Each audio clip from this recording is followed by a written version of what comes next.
Oh my goodness. I'm not prepared. I also feel a little unprepared despite the fact that like I've been preparing for this all year. Yeah, we've both been preparing for it all year. I think we've both been extra preparing the last couple of days, but I still don't feel ready. This is a brutal year. This is a brutal year. I'll explain why after I say this. Welcome to Video Game Podtimism. It's the Optimists video game variety show where two best friends talk about the wonderful world of gaming. My name is Chase, as always. Yeah, and my name is David. So, for anybody who's maybe checking this game of the year out for the first time, A, hey, thanks for checking this one out. B, we do our game of the year stuff, like, I feel like slightly differently than like most other outlets or like other like people or whoever, you know, you get the point. Mm-hmm. Mine is like, we both do a top whatever. This year it's going to be 10 because we were both like, God, I need as many slots as I possibly can get. Yeah. A lot of flowers to hand out. But typically I do the more like quote unquote traditional route of just limiting my games to whatever came out this year and doing, 10 of them mostly ranked, but like, that I feel like that shit gets pretty hazy pretty fast. Mm-hmm. Like if I did this next week, there's a possibility that some of them might shift around, but I would say like top like 5 are fairly ranked for me. That's fair. That's fair. Whereas you do the method of what some on the TWG network, thank you for having us on the network. Yes, thank you. Call the Go Toy, the game of the other year. Yes. You rank any game that you have played for the first time this year. Yeah, any game that's been new to me this year is fair game. Because I simply do not play enough new releases to actually have a comparable or an accurate list as to what was the best game of 2023. So it feels like I can't fully speak to that because there would be some glaring omissions so far for me this year. So I do just whatever I have played to completion this year for the first time. Which is, it's good because it allows you to kind of play whatever and doesn't have to be like a definitive ranking of whatever comes out this year, but it also seems like you may have caused a curse on yourself because you played like Dark Souls 1 and 3. I sure did. I sure did. Dude. So once I forgot about that and I was going through all of my year-end and review games for like PlayStation and Xbox and Nintendo to like jog my memory. And just in January for the PlayStation one said, hey, January, February, March, it was all Dark Souls. And then like from March to June, essentially it was Dark Souls 3. I was like, oh man, I completely forgot. That's so rough. So it's going to be an interesting list this year for me. Yeah. I mean, it's always tough because I can't remember what year it was, but maybe last year or the year before you did play Bloodborne for the first time, which like that's such a tough one to figure out where does that go. Yeah, absolutely. It was an interesting experiment. I had fun kind of placing that one for myself. Yeah. And like all this stuff is very arbitrary, like making a list of the best things. It's all very subjective. Yeah. So I don't think that there's any pressure to have it be, a certain way or structured a certain way or anything like that. So it makes sense to me of why you would like put these games in this order, Yeah. It's just like my opinion, man. That's just like your opinion, man. Mm-hmm. I feel like this is also a cool moment like in our just like pod history, because I think it was like our first or second episode was games of the year for 2019. That's right. That we really came out of the gate quick. Just like, hey, you don't know who we are, but here's our games of the year. Very pretentious of us, I think, really. A little bit, but like, I want to party. I want to play in the space. Exactly. I want to hang out. I want to be invited to party and also go to it. I'm attending. I feel like that one is much more enjoyable in hindsight rather than whatever it was at the moment. Yeah. Yeah. It felt like we were a new hire at a company and we're like, hey, do you want to come to the Christmas party and get a big bonus? Yeah, sure. Yeah, sure. All right. I'll go. But I feel like every year it's this sort of strange, or not strange, but I feel like good moment of reflection of what has happened in the last year in games, but just like in the last year for Pod too. I feel like this was kind of a significant 12 months for us. Sure. Just as far as like, I think like listenership goes, I have heard from multiple people and friends and listeners who, tune into the show that it feels like we've hit a groove in a certain sense. And I also agree with that. Just like I had felt that for a little while of it feels like we know kind of the rhythm of the show. Mm-hmm. And then being able to kind of like play around with that feels fun and good. It just feels a lot more natural, I guess. Mm-hmm. Because this will be episode 181, so it's a long time. We're getting up there as far as just like hours behind the microphone. We've hit our natural groove now. Yeah. Which is cool. It's like, and that's not like sort of a flex, but just more of a appreciation of the amount of time that we put into this and like the amount of time or the kind of the response that people have gotten to it, you know? This is a flex. Chase is actually just getting ready to get to the point of, hey, he's ranking his best podcasts of the year. And there's just there's one pod on it. It's us. It's us, baby. Pod God, of the can year, you imagine? Pody. Oh, man. I can tell you that there's only one name on my podcast co-host of the year, and it's Chase Allhart. Hell yeah, dude. Do you have like a vibe check on this year for you? Like as far as like game stuff goes? A vibe check on the games? Yeah, just like an overall feeling, you know? A moment of reflection, if you will. I guess my moment of reflection would be, damn, there were a lot of good games. Yeah, sure. It's kind of like overwhelmed, like an embarrassment of riches sort of vibe. Mm-hmm. I can't stop playing games because there's so many good ones coming out. Some years there's like, a couple weeks at a time where maybe I'm not playing that much. I'm kind of going through the motions. Like, yeah. I just checked how many hours I put into Overwatch the other day. I'm like, oh my God. And I just don't feel like I had those games, those kind of space filler games that I would just go back to and just spend time in. Like Hades, I think was a game like that for me as well. This year was just like month after month, there's just a new game, something new, something great to dive right into. So I guess probably my vibe for the year is, wow, what a year. Yeah, you sure did put out a lot of games. Sure did. No Silk Song, but someday. He sure did put out a lot of games. Honestly, if Silk Song came out this year, I would be even more stressed of like, how am I going to make the time to play this game? Yeah, it seems like that's probably a good decision this year. Yeah, I need some time to breathe. What's your vibe for the year, Chase? I think something similar, but I have to hold these two things in my brain of it was an exceptional year of video games. Like I think in the years that we've done this is probably the one that felt the most stacked. Yeah. That when I was thinking about, I think it was last year, maybe the year before, but I feel like the things that the decisions that I was making during that time, it was a lot of like, yeah, I've got my number one pretty locked, but like I'm so interested in what pretty much everybody else's list is going to be. Mm-hmm. And that's like true for this year too, but felt a lot more like an open field. I think especially like the year or two ago, whereas right now it's just like, what smorgasbord of amazing games that came out this year are you going to sort of like pick and choose from? Yeah. It's not like, hey, here's this weird indie that I liked specifically. And that's probably the case too, but there's just so many of them. So that's the one thing. And then the other thing that like I sort of have to acknowledge is that like there's a lot of like layoffs and bad stuff happening in like the games industry as a whole this year. And so it does like bear keeping that in mind that like the human cost here was kind of great, you know? Absolutely. And so like it's sort of a shame. I wish coming to the end of this year I could say like, yeah, there were so many games, and wasn't it awesome that nobody lost their job and everybody got a cool bonus from everybody loving their video game? Sure. And that like greedy publishers weren't like, actually, let's just like close this studio because like we need to buy back some stock or whatever. Mm-hmm. So like both, I think it's worth keeping in mind that that's the case so that like, you know, I don't have a lot of power in anything other than like my buying decisions, but just keeping in mind that like that's still the state of the industry so that maybe we could demand better, you know? Is there anywhere that really didn't have a lot of layoffs? I mean, like, I don't think Larian did any layoffs, but I'm also like, I don't know. I'm not like a good reporter of news and shit like that. So this is truly a vibe check. Gotcha. It is a strange dichotomy. So many great games came out, and yet the industry kind of shrunk a bit in a way. Yeah. At least in the number of people employed in it. Yeah. I it's not like me trying to like, you know, bring the conversation down, but I just think it's worth remembering kind of the humans that were behind all of these amazing games because not all of them made it out of this year in a perfect spot, you know? Mm-hmm. So, yeah. But anyway, let's talk about these fucking games, man. Game time. It's worth mentioning, too, that, like, we're recording this on a Sunday, so, like, if the vibe's off, you get it. You know where we are. It's a Sunday night. It's like kind of a Sunday night. It's 5:30. I was about to say, are you alluding to the Sunday scaries? Is that what you're saying?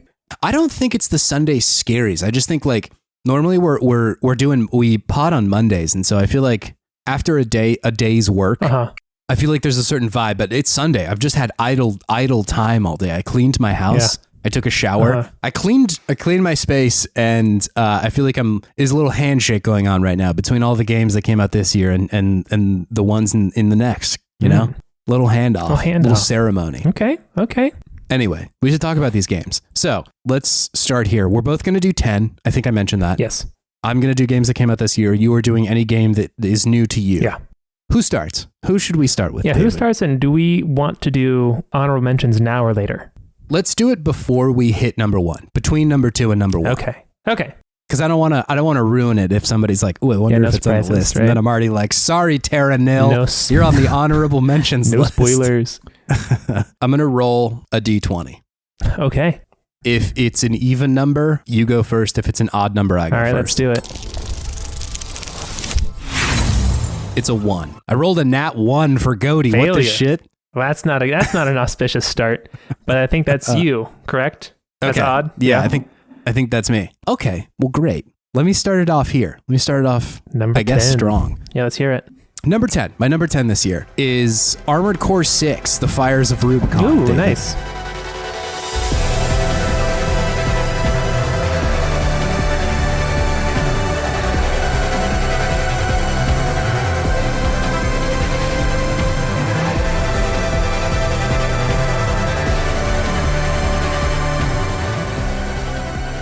I talked about this game a fair bit, and I really liked it. I thought it was really, really good. I am not a person who was like super excited about another Armored Core game. I had played Armored Core games before, but I wasn't like a huge Armored Core head. Yeah.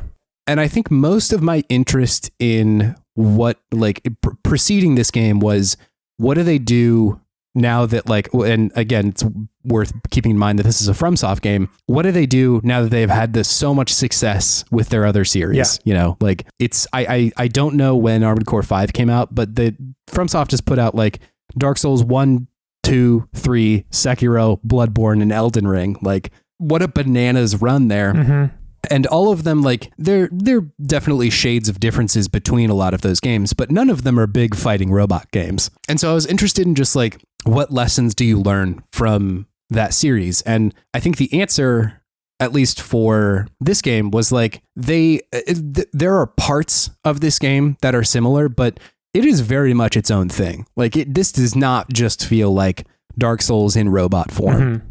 That they really have like looked at what was interesting about the Armored Core series and like how can we bring that here? Like the levels are not at all how Dark Souls games are structured. The combat is not at all how any of the Dark Souls games are structured. Like there's, you know, you can get like a beam sword and shit, but it is like very much like you're just shooting rockets and like guns and stuff. But it does still manage to have the kind of soul of a FromSoft game, right? Like you can feel it in there, that it makes sense that it was made by similar people while still communicating such a different tone and like just different mechanics across the board. I was just like really impressed with it. I had such a good time with it. And like I like firing it up, I was like, I don't know if this is necessarily for me, but I think the more I played it, the more I came to appreciate it, that they really let you sink into like how to play the game and like what is fun about it. I just think it's wonderful. It also does an amazing thing in the kind of like Nier Automata vein or Nier Replicant vein where once you beat it, it throws you back into the new game. And it's like, hey, maybe try, maybe keep going. Do it this way, do this thing now. Yeah, and it sort of makes nods to some new events happening. And so you're like, I wonder if I should keep playing this game. The answer is yes, you should. It's not like as bananas of revelations as like Nier Automata or Nier Replicant, but there is more once you beat it. And so I think the game is encouraging you to experiment and try different stuff, because like that was a lot of what they were doing in the game. You get so many different parts for your robots, and all of it, there's very low cost to experimenting with different kinds of like layouts and weapons and body types and shit like that. And so the game is definitely saying like, you should just keep trying. Like we've built so much here, and there's so many things that you can try out that like, why not keep playing? And I found that compelling, especially when you go back to like the beginning of the game and it is a little bit easier. You can try out some pretty bananas builds and be like, well, I wonder if this would work at all. Chase's banana builds. Wah, wah. That was a very sassy horn. Wah, wah. So I just think that's wonderful. It's I think after all these discussions that we've had this year about like kind of originality and trying to suss out like what kind of like value there is in that of like doing something completely new and like experimenting with new stuff. And I feel like a lot of the games, if there's a through line with them for me this year, it is that they're all doing some very weird shit. Yeah.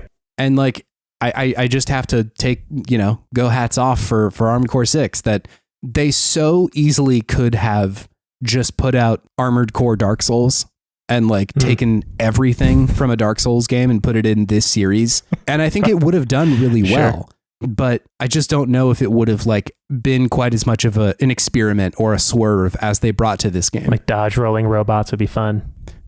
Yeah. And that would be cool. I also want to play that game. You take some damage each time you do a roll. Yeah. It's too heavy to really do this very well. But I'm just so impressed with their ability to maintain the thing that makes these games special and to kind of show, at least in my experience, that the FromSoft pedigree is not great simply because they make Dark Souls. That there is something else. There's a craftsmanship to these games that I just think is amazing. It's so much fun. Yeah, they're great craftsmen. They can do all sorts of things. It's just that this is their lane that they've chosen. Dark Souls, typically, right?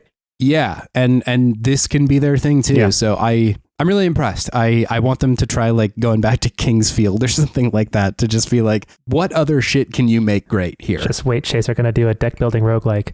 God, dude. I'm sure they would bring some absolute heat to that genre if they decided to go that direction. I haven't even mentioned the sort of commentary that the game is bringing. It's definitely anti-capitalist, and that's Chase's jam, in case you were wondering. It is, yeah. I think over the years, I just keep continuing to appreciate that take, especially right now where there's just so much corporate greed and so many companies are just totally fucking people over. Yeah. That commentary holds water for me. Mm-hmm. And I think that they do it in a really interesting way that manages to show you the cold and callous corporate ideas while also still centering this kind of faceless character that you're playing as. The human part of it is still very important in this game, despite being, you never see the main character or anything like that. So it's cool. I think this is a really, really good game, and it's my number 10, David. Awesome. What's your number 10? My number 10, Chase, is Metroid Prime Remastered.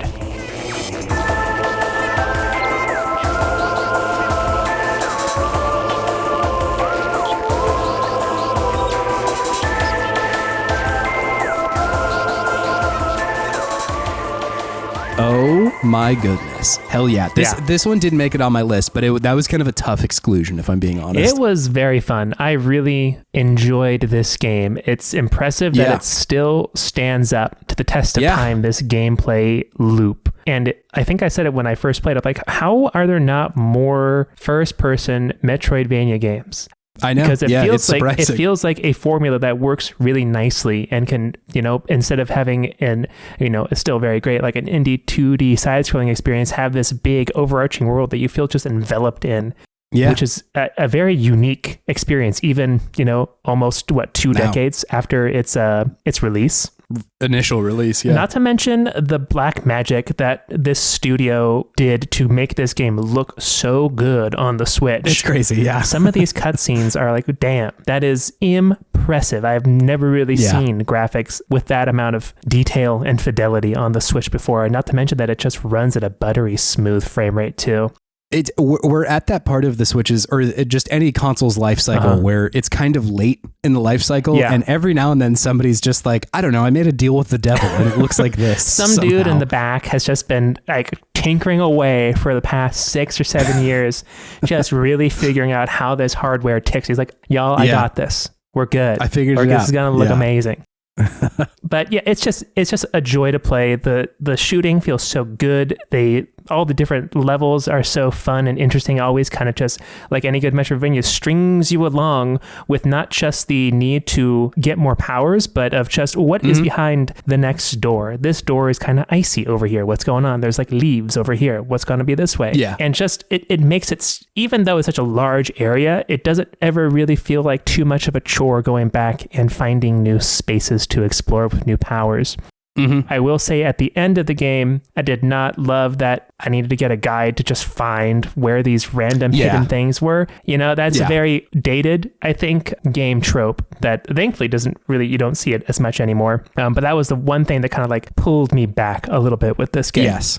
It sort of reminded me of the thing in Wind Waker where towards the end of that game, you have to go find just get on the boat. A ton a ton of pieces of the Triforce. Yeah. And I think it's telling that in the remaster of that for the Wii U, they made it a little bit easier. Yeah. Like you only had to find a couple pieces of it rather than like, it was something kind of heinous, like 18 pieces of the Triforce or something. Yeah. I feel like it's a vestige of the collectathon games from like the N64 era of like, oh, hey, everyone likes collectathon stuff. Let's just put in a little small collectathon in here. Just go and explore and find things, which, I know is some people's bag, but it's not quite for me personally. But other than that, the game is fantastic. I really enjoyed it.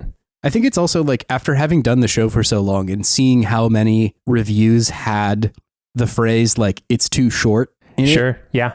I think it's just, it's a similar thing of, well, if we add another 5 to 10 hours, people will feel like they got their money's worth, True. Which is like, Wind Waker is already a very long game. And so is Metroid Prime Remastered. Yeah. Like, once you get to that point, you've already put in a lot of hours. I stuck a solid amount of time into this game, like before that portion. Yeah. But it was not enough to sour me on the game. No, definitely not. Which was nice. It didn't overstay its welcome. And, just look up a guide and just get through it and then go fight the final boss.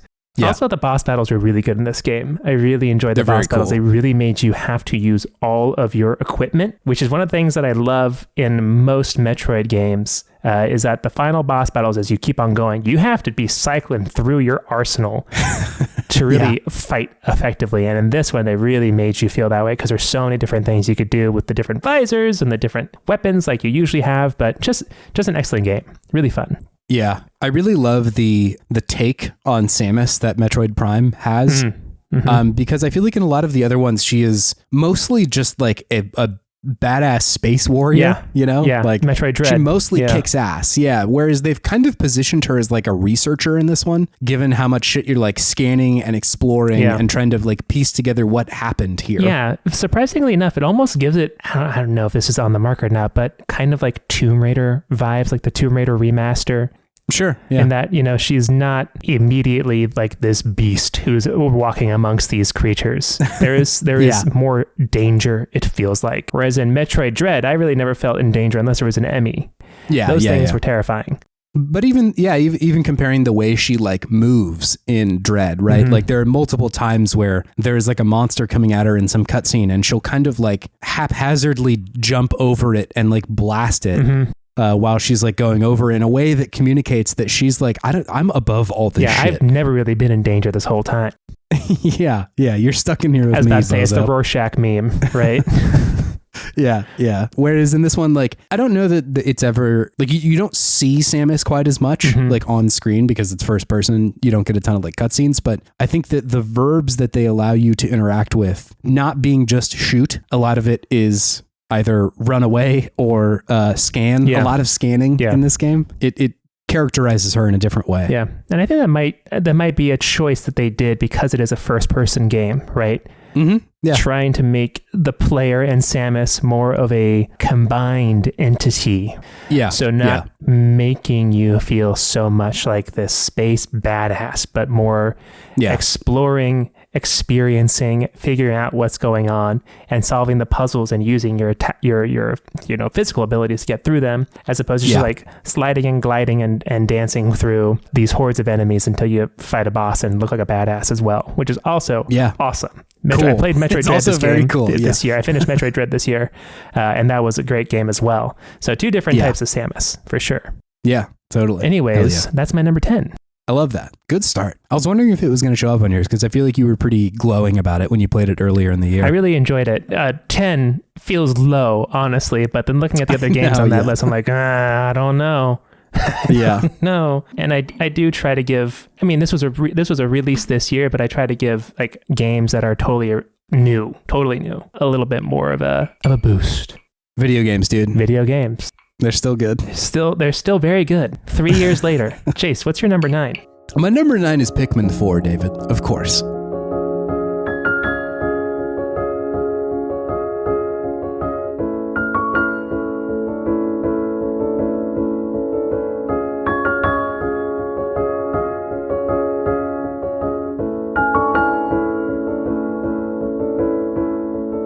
Awesome. I love that it made your list. It wasn't on there for a little while, and I feel like the more I sat on it and watched sort of like, replays of the game and went back and experienced it for myself that I was like, no, this is actually a real banger. This game is really, really good. I had played through, I think it was Pikmin 1 and 2 earlier in the year. Pikmin hit this year. Yeah, I played a lot of Pikmin, and I was mostly doing it just out of like kind of prep because it had been a really long time since I played any Pikmin game in earnest. I played a little bit of 3, but I don't feel like I was really like giving it the time of day that it deserved. And so I was just like, I gotta know like what these games are doing and like how they feel this year. And I really liked both of those. My time with 1 and 2, I think they were both really great. But my feeling about them playing them now is that they felt very like limited in their scope, which is fair. I think like they're trying a lot of new stuff, and because they came out on the GameCube, I feel like it kind of makes sense that like, there's not as much here as far as like just the space of the game, because it's like they're trying a bunch of new things. For anybody who hasn't played Pikmin, it's like kind of a weird combination of like an RTS, like a real-time strategy game, and like a third-person game in a weird way. Yeah, you're essentially just like commanding and collecting a bunch of like lemmings almost that will help you collect more like space parts. And the way the first one was structured was interesting, but it essentially played out like not a speed run, but you were encouraged by the game to be like, you need to get this done by a certain point or you essentially lose, right? Yeah.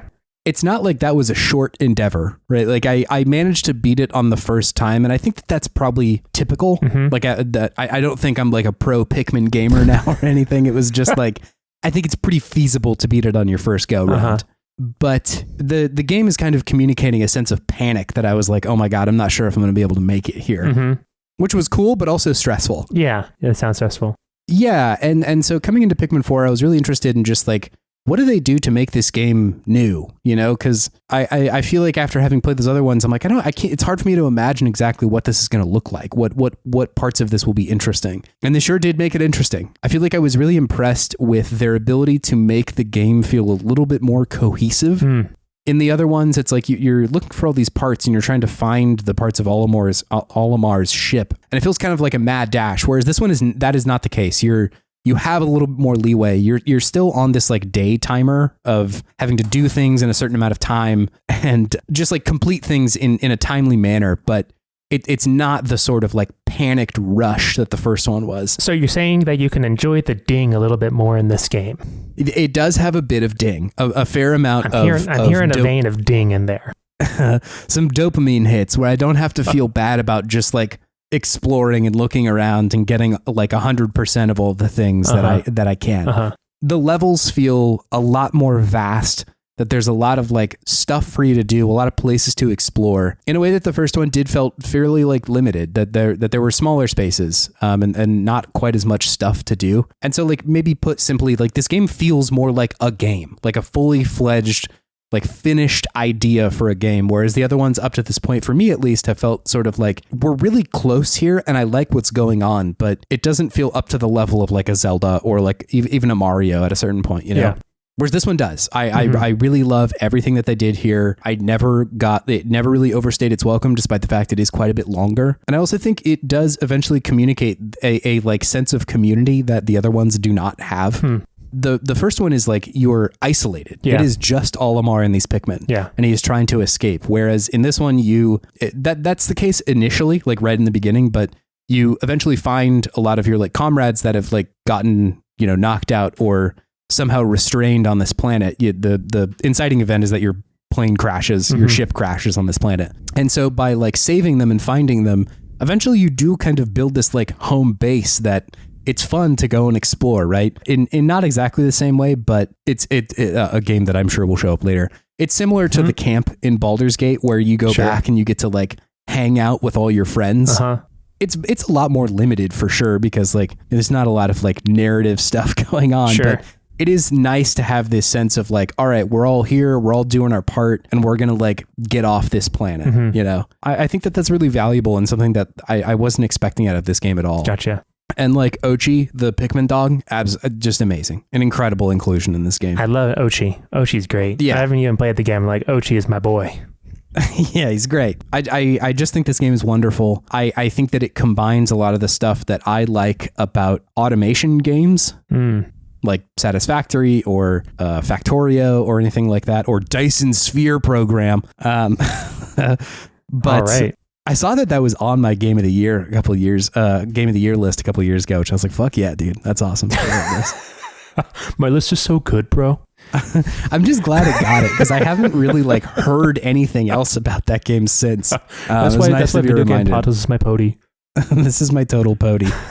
But it manages to like pull in a bunch of stuff from other genres that I really wasn't expecting. And there's a bunch of these like tiny little challenges that they give you in the game where you're supposed to do like, you know, a small loop of Pikmin very quickly. And it forces you to just be like very efficient in your movements and what you're doing. You know, love that. You know, I love that. Mm-hmm. It's the Ding Boy. It's the same source. Ding Boy, you know? So I really appreciated that they were able to just like make that a focal point of the game without making the entire game that it's sort of this condensed version of the first Pikmin where you are under a time constraint and you are like trying to flex against the pressure of the situation, but it's not the entire thing. It's just like, you know, 5 minutes of you trying to compete with another like Pikmin-like guy. Gotcha. Who's also trying to do the same thing. I think it really works. Do you think that you talked about how it feels more like a fully fledged Nintendo game on par with like a Mario or a Zelda at this point? Do you think part of that is because they took the pressure off a little bit so they could let some other game elements breathe a bit more? Like internally in the game? Yeah, because you just mentioned that it feels more fully like a big release, and I'm just wondering what might be causing that feeling. I think a lot of it is the scope. That it feels like there is just a lot of this game. Whereas in the first one, I feel like I could see the end of the game almost immediately. Sure. Like almost from the jump. And that's a little bit less the case as you know, the releases go on, like in 2 and 3. But I think when I'm thinking about games that really work, that there is enough in the game loop that works for me. If Hades was just the escaping from the underworld, don't get me wrong, still would be an amazing game. But I think part of what is incredibly special about that game is that there's a lot of loops in that game that are running at any given point where once you finish a run, you come back, you talk to everybody, you get a little bit more lore or story, or you check in with some people that you're interested in. And then you go through another loop of doing upgrades and spending these like points that you get after going through the game. And then you can start another run. And I think that Pikmin 4 has a lot of that stuff where there's just a lot going on, and not in a way that it feels overwhelming, but it feels like there's a couple of things you need to juggle, but those things are all fun and satisfying. And so like whenever you get to another part where you're like, oh, I get to go like, you know, do this kind of challenge again, or I get to go back to camp to figure out what our next like main goal is or anything like that. Yeah. Or upgrade, you know, this thing or teach Ochi a new move or something. That stuff all really worked together. Whereas again, the first one is just a lot more limited, that the moment you go to sleep as Olimar, you check out what parts you have and then you pretty much start a new day and do the same thing. Gotcha. Right? And again, like 2 and 3 had a little bit more on there, but it just feels like 4, all those things have coagulated to the point where I'm like, this is like they've figured it out. They've got like what makes a good Pikmin game really down. I know there's a lot of people who have a lot of love for 3, but it just didn't click with me in the same way. Sure. Whereas this one does. Cool, man. It's great. I love it. That's my number 9. Hell yeah. What's your number 9, David? Yeah, you have to invite me in. My number 9, this is a game that I just haven't played enough of it quite yet. Yeah. It'll probably be higher up on this list, I would think. But I'm sure this might be on your list too. Octopath Traveler 2, Chase.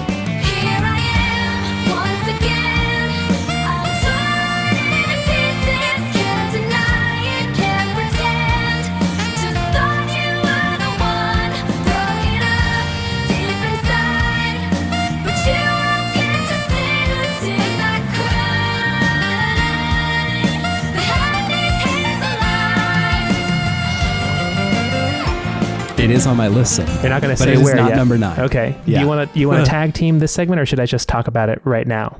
Yeah, just talked about your feelings. I'll tag back in once we get to it on mine. Yeah, I'll kind of keep it a little shorter for this one since we've talked so much about this game so recently. That's true. Yeah. But man, just what a breath of fresh air. It is a large scope of a game in so many different characters you get. You get interesting, diverse stories that keep you going and always make me interested in seeing what the next beat is for any of these folks that you're playing as. And then the combat system is just so good. It's just so enjoyable. Yeah. It's has there's exploration in the game itself in the overworld, but there's also really nice exploration in the combat itself. Mechanically, yeah, mechanically, which I think is a very fun addition to a turn-based RPG game, right? Because I think we talked about this, that they can get kind of repetitive sometimes, but there's so many different enemies in different areas that you're always looking for different ways to get a different leg up on these enemies, and really knowing what all the weaknesses that an enemy has lets you really optimize your team at that point, right? Because there's no way you can really have a team, or there can be some ways, but oftentimes there's always like one little small hole somewhere in your team.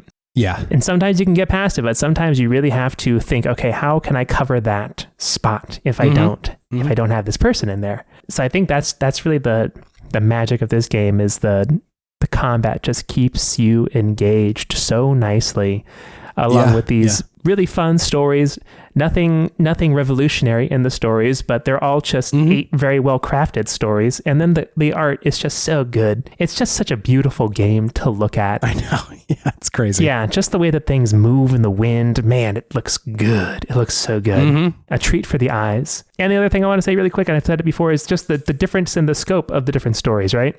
You can go from being I don't want to say just, you can go from being a young woman who wants to be the world's best dancer to, taking back your home kingdom from your evil brother, right? Yeah. So really such a diverse amount of stories to experience. Really great. Awesome game. Yeah. Loving every minute of it so far. Yeah, me too. I'll explain a little bit more later, but yeah, it's a game that I was incredibly surprised by. Same. I was truly not expecting to like it as much as I did. It's awesome. It's a really good game.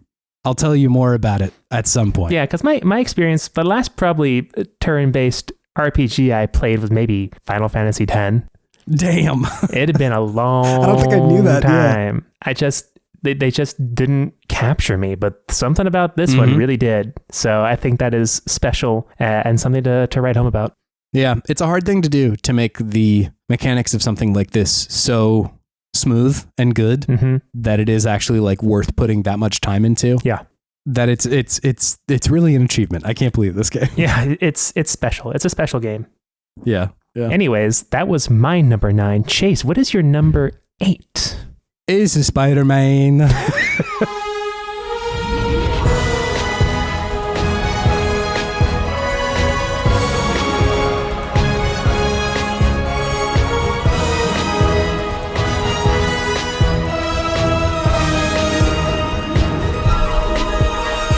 Spider-Man.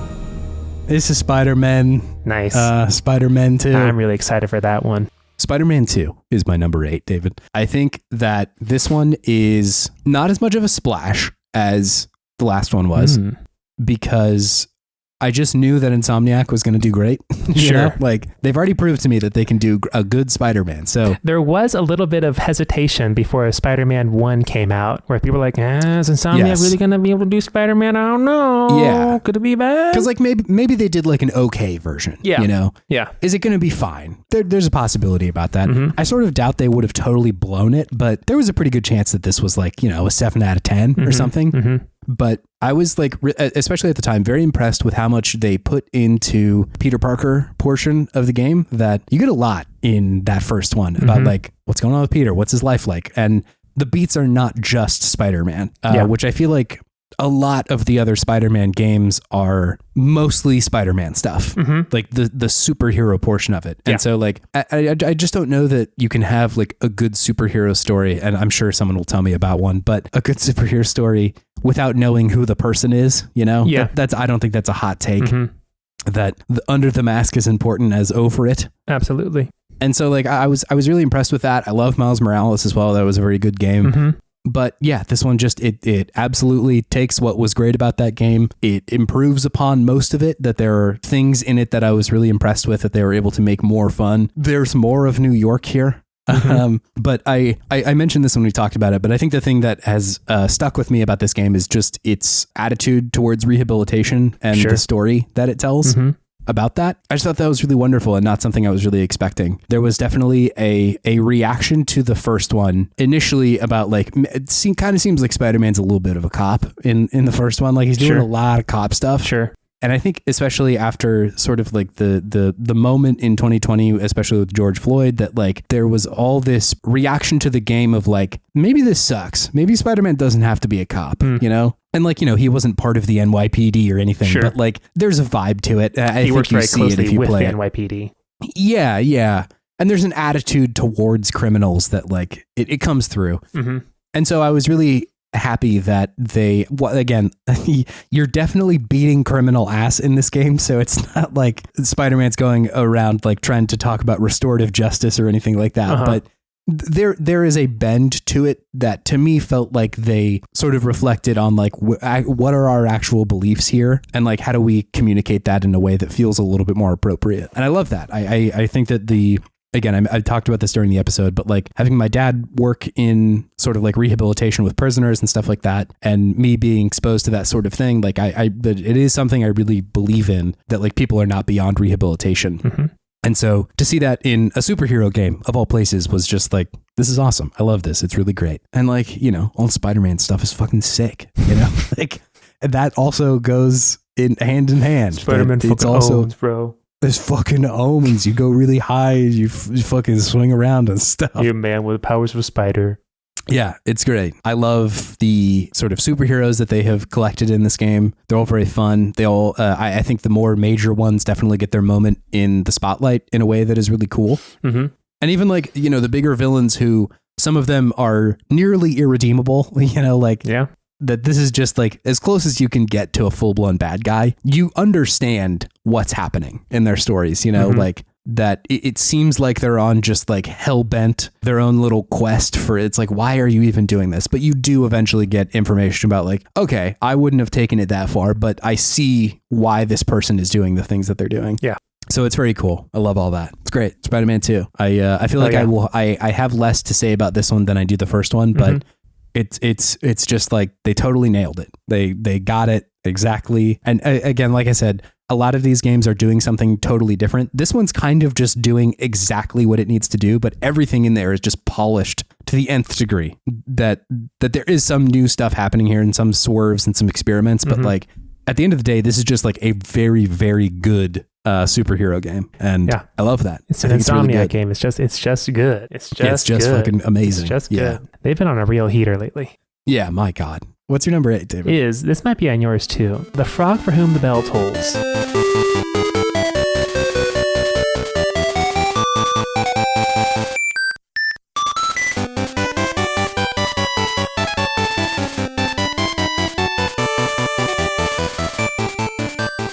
Well, it's not on mine because this came out almost 20 years ago. Oh, but, sure. It's not on yours.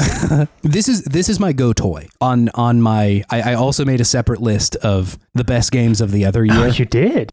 I did just for fun. I kind of like walked through. It was a lot less hard because Tommy 2 lists over here. Tommy 2 lists. I essentially just looked through the titles of the episodes that we played. And I was like, okay, which of these games are like the best? This is my game of the other year. It'd be hard to say if this or Octopath was the best game we played for the pod this year. It's tough. But man, that's a really tough one. I'm very glad that those two categories are separate for me. Yeah. This was such a game that is so old yet still feels so fresh and new and interesting. Yeah. And maybe that's my fault. Like this could be just a blind spot that I just haven't played a lot of these types of RPGs before. Yeah. Man, this game was fun and funny and just like a relaxing little joy to play. Never felt like stressed out or bothered about just the weight of the situation from this game, because it was just so goofy and silly, and knew that it was just there for you to have fun with. Like it didn't get too caught up in its own self and its own story that I think sometimes games can do to a good degree, sometimes, beneficially, but sometimes puts pressure on an actual human being. So it's nice to play this game where it's just so unabashedly joyful, even in some hairy situations. Yeah. And then also just fun that, there's not really combat per se. It's just, it's like, are your stats better? Then you win. Then you're good. Simplify it for me, baby. Thank you. That's great.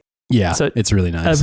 Just lets you really enjoy the writing and the story and the pacing of the game that much more when you don't have to worry about, okay, I have to go to town, got to go buy a weapon. Is it better than my other weapon? It is better with attack power, but my speed goes down. Is that going to be worth it? And all these kind of complex number crunching that these other games do. Just takes it all away. Don't worry about it. Don't worry about it. It's all going to be okay. Just have fun. And I think that's very laudatory, right? It's not something that games, I think, are sometimes brave enough to do, of like really stripping back combat. I feel like there would be such a portion of the nasty boy internet sphere that would just go crazy, be like, this is a game without any combat. How do I know if I'm good or not? Here? Yeah. But it's still just, I think there is something to be said for it. And I would like for more games maybe to do stuff like this, where it's still a well-crafted and honed experience. And not even streamlined. It's just, that's not what it's focusing on. It's focusing in other areas to give you an experience that is enjoyable and interesting and fun and unique. And I think it hits all those marks. It feels the closest I have come in a video game to feel like I'm playing a quest or a legend or like a myth or something like that. Sure, yeah. Because it really does not bog you down with a lot of the mechanics, you know? No.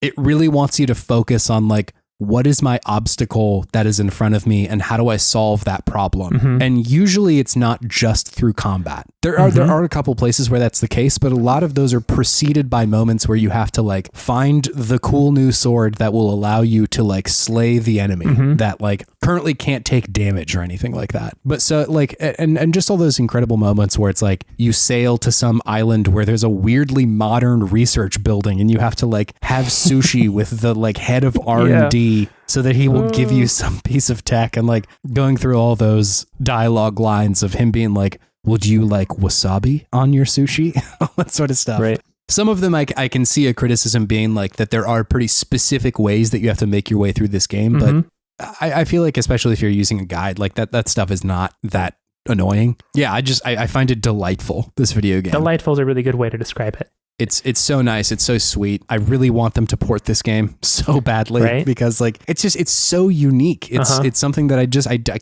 it's hard for me to find elsewhere. Give it the Link's Awakening, the Super Mario RPG treatment, you know? Yeah. And that's the thing, like especially Link's Awakening, because like so much of this game went on to inform that game. Yeah. In that quest where you're sort of like taking one item from one person, giving it to the next person, they'll give you another part of the quest. And like, I would be hard pressed to compare those games because they are so different. I think that like you will find a larger audience for a Zelda game because it is fun to have a combat system in a game where like your reaction and your ability to perform is like a part of it. But I think that there is a place for games like this too, where it just takes the pressure off. You don't have to really stress that hard. You just are kind of on this adventure, and that's like good enough. It's fun. Yeah. I think if the game was less funny or less interesting than it is, it wouldn't be quite as good. I think that like the humor of it and the joyfulness of a lot of the dialogue is a critical part of this game. Yeah. Because like if it was just like, okay, now go over there, I'd be like, all right, that's fine. But like because it is so chipper and there's always some hilarious thing that will happen around the corner, it really drew me along. An early moment in the game, I think it's like you leave your kingdom to go save like the princess or something. And I think that they give you like maxed out coins. Essentially, they give you like 9,900,999 coins. And then you get to the new town and immediately spend it like through no fault of the players. You're just like, they're like, oh, yeah, you can come into our town, but do you want to buy like a newspaper or something like that? And it's just like the most expensive thing in the game. And so you're immediately drained back down to like 10 coins or something like that, which is more in line with how the rest of the game will go. But just like shit like that, where they're clearly having fun with like ideas in games and like just the humor of the situation. I think it's really, really good. Yeah, it's almost in some ways closer to a visual novel. Yeah, it is pretty close to that. I think it's, if you were comparing the interaction level that a visual novel has versus like even Link's Awakening, this one's much closer to the visual novel half. Absolutely. But, if you enjoy that kind of stuff, or if you're open to it, I think that this is like such a, I don't want to say hidden gem, because obviously like the internet exists and everybody plays everything. But if you haven't experienced something like this, I think it's worth giving it a shot. I mean, it's a deep cut, I would say at the very least. Yeah. The vast majority of folks, I think, have not heard of this game. Maybe not our listeners, right? But gamers at large. Yeah. Excellent game. Really enjoyed it. Yeah. That's my number 8. Hell yeah, dude. Chase, what's your number 7? Oh, my number 7 is Season, A Letter to the Future.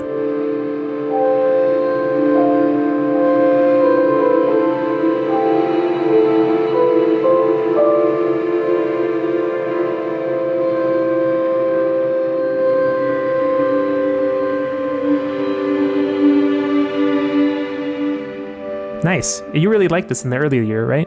I did really like this. This was a game I talked about, like I said earlier in the year, where you are playing as this person who they have cataloged a journey of theirs.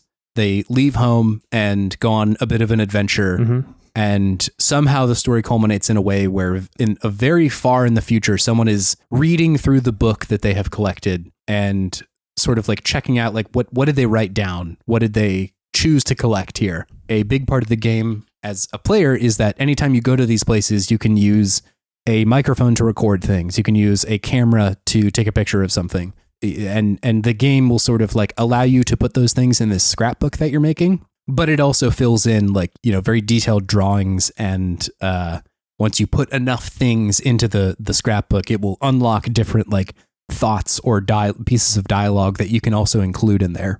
And so the point of the game was just it's an exercise in capturing a place or an idea or a moment or something like that. And like, I don't think a lot of the things specifically come back around in like a Mass Effect way where it's like, you'll see this consequence later in the game or anything like that. It's just like the game is sort of offering you a mirror to ask yourself, like, what do I choose here? How do I choose to contextualize and categorize this thing or this place or this person or anything like that? Which to me was it was so good and so nice. I can't say that everything worked in this game, that like some of it is messier, some of it doesn't work for me quite as well, but I think that the game is trying so many things that like the fact that some of them don't work is like, yeah, of course it won't. Yeah. There's so much new shit going on in here that I just haven't really seen in a lot of other games. Sure. Or at least in the way that they're doing it, to the point where like, yeah, it makes sense that this part of it maybe wasn't quite as, they didn't nail it quite as much. Like what? I think that some parts of the narrative are a little looser than others. And I think partially what they're doing there is they're trying to leave it open to interpretation, that there can be a lot of different reads on this game. And I like that, to be clear, but not all of it worked amazing. I think like, there are moments where the pacing was a little strange, or like I got bogged down in a certain section that, it felt like it kind of dragged a little bit. But none of that stuff, when I was done with the game, really hindered my appreciation of it. I think a lot of why it has stood the test of my own brain in playing it, because like did come out quite a bit earlier in the year, was just that like this game really stuck with me. I think about this game a lot and like think about moments of the game a lot. I get that. Yeah.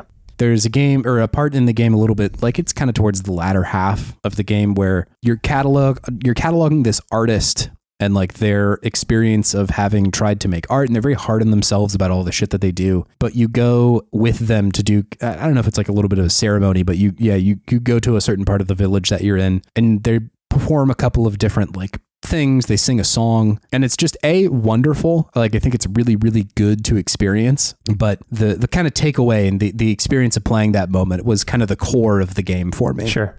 That, and in the dialogue, I can't remember exactly what they said, but it was something to the effect of like, maybe we didn't capture what this place was, or we didn't capture exactly what it looked like, but we did capture this moment, and that's like significant. I think the idea of or the challenge of like writing history is something that is really hard to do when you look at it hard enough. Yeah. Of like how do I characterize the people that I'm looking at? How do I characterize the places, or what am I, the person who is writing this scrapbook, what do I choose to include here, and what does that mean about the place and me, and how will someone read this in the future? I think those are all really interesting questions, and one that like, I think that as I am moving more into my like adult life and looking at like kids and stuff like that, I think interpreting my younger life is something that I have done a bit.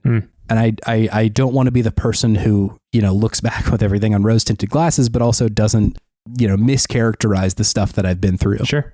that, you know, I'm hoping to tell both an accurate but also like a personal story to the people that will come after us, you know? Yeah. And just on like, you know, a societal level, I think it is, there are winds of change happening in the past like 5 or 10 years. Uh-huh. And some of them for worse and some of them for better. But I think that the idea of cataloging things and places and people and characterizing them is something that's on my mind with that kind of stuff, because there is a lot of things that are in motion and not just sort of relying on the narrative of the moment to be what I think about something or be how I appreciate a place or a person or anything like that. Sure.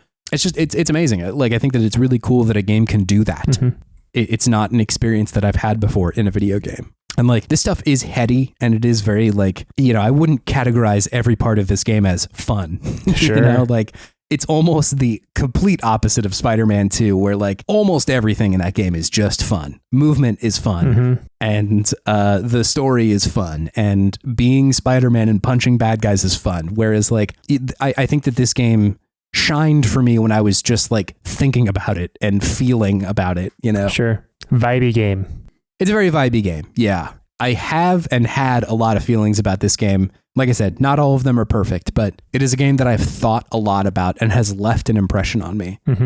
Even if not every moment was perfect, right? It is one of these games that is trying a lot, and I really respect it for doing that. And some of it is fine, but there were definitely moments that have stuck with me and left an impression on me. The very first part of the game is this process where you are collecting like items that you are going to put into this pot with your mom. And it's like supposed to create this like amulet that will protect you as you go out on this quest.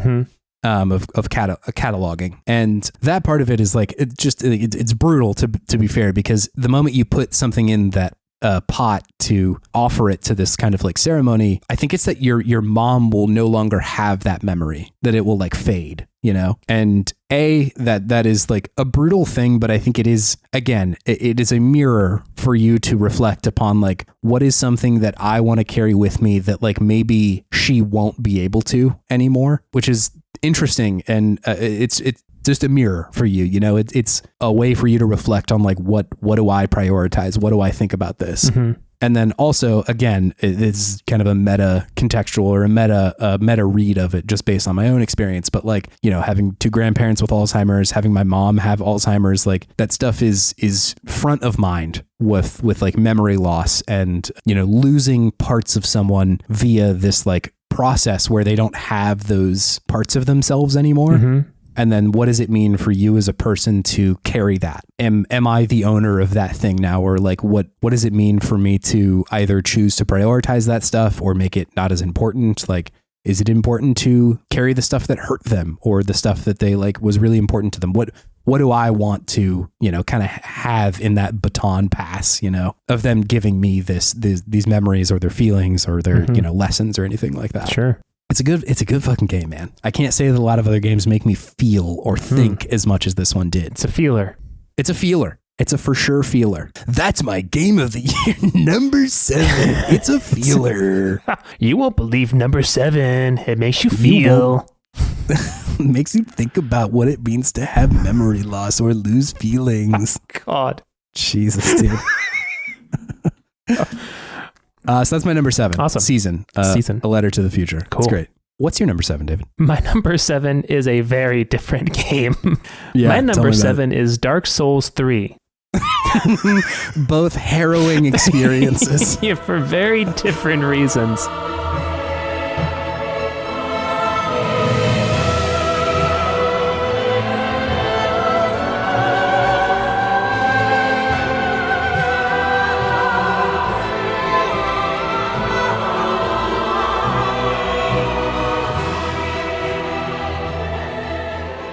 Dark Souls 3 makes you feel fear, whereas Seasons makes you feel, just in general, it seems. Yeah, disambiguated feelings, whereas 3 is fear and frighten and anxiety. Yeah, I think that's really the crux of Dark Souls 3. It really makes you uncomfortable in a lot of ways. And it does give you this sense of foreboding and fear and anxiety, like you said. Yeah. But man, the combat is so good. Oh my goodness. It's really amazing, yeah. It's really interesting to see this game in comparison to, more of its contemporaries like a Bloodborne or a Sekiro or an Elden Ring, right? And this really feels like the game where they kind of figured out the basis of the combat for Elden Ring. Definitely feels the most akin to that game out of any of FromSoft's other catalog for sure, just with the different arts you can do and the different weapons and just the way that I guess the control scheme is laid out.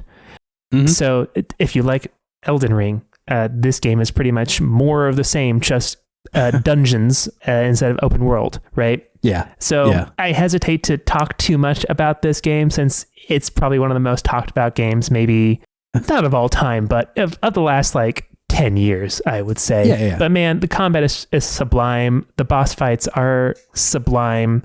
Amazing, yeah. Truly a masterclass in design, I would say. I will say that probably what knocks it down for me in comparison to Dark Souls 1, which will come up later in the list. Oh, interesting, yeah. Is the feeling of anxiety that it wants to instill in you, of fear. Sure. And I understand that, but it's not necessarily what I'm always looking for in a game.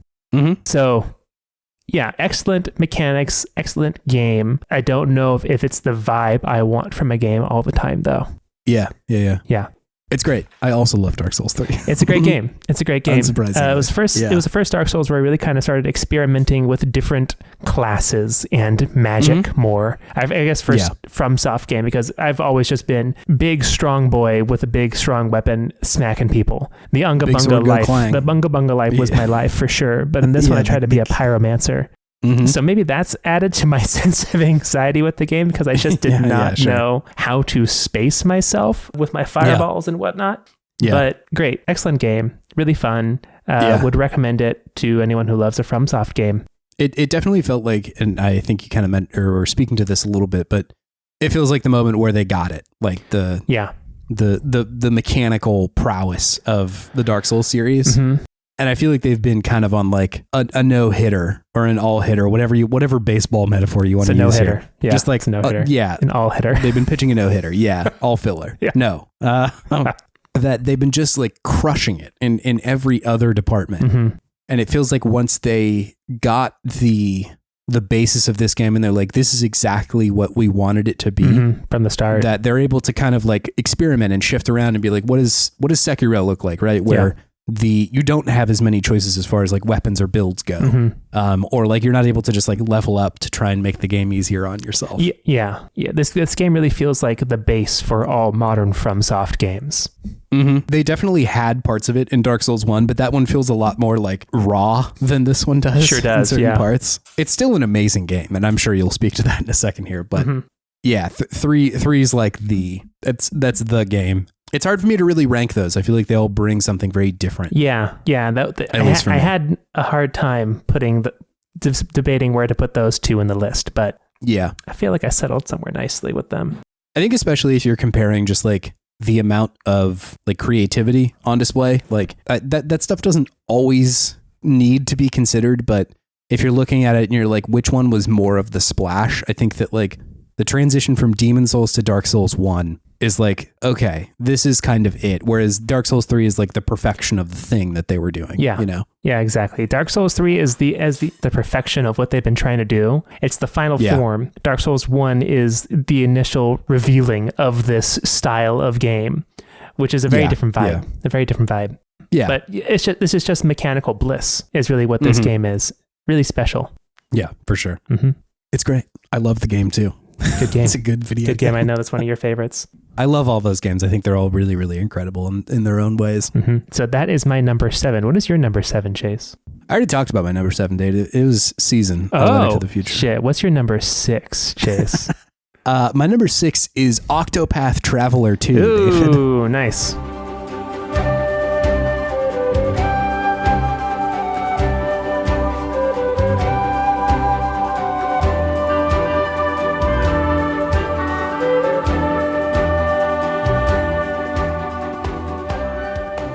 A little bit farther up the list, but just on the precipice of the top 5. And again, ask me in 6 months, it may be in a different spot. Who knows? Same. But yeah, what a fucking surprise this game was, man. I have never felt the stark differences, in my opinion, of a game in the same series as this one. I tried the demo for Octopath 1 and I barely got through it. I was like, oof, I don't know if this is for me. Mm-hmm. I don't know if this like game is really it for me. And then going and playing it for the show and going through this game and just like being unable to stop myself from playing this one. Mm-hmm. Like it is like compulsory at a certain point of like, I can't stop. It's so much fun. Yeah. And I think that a lot of it was the writing that, like you said, none of this is groundbreaking, but I'm engaged with most of it. Yeah.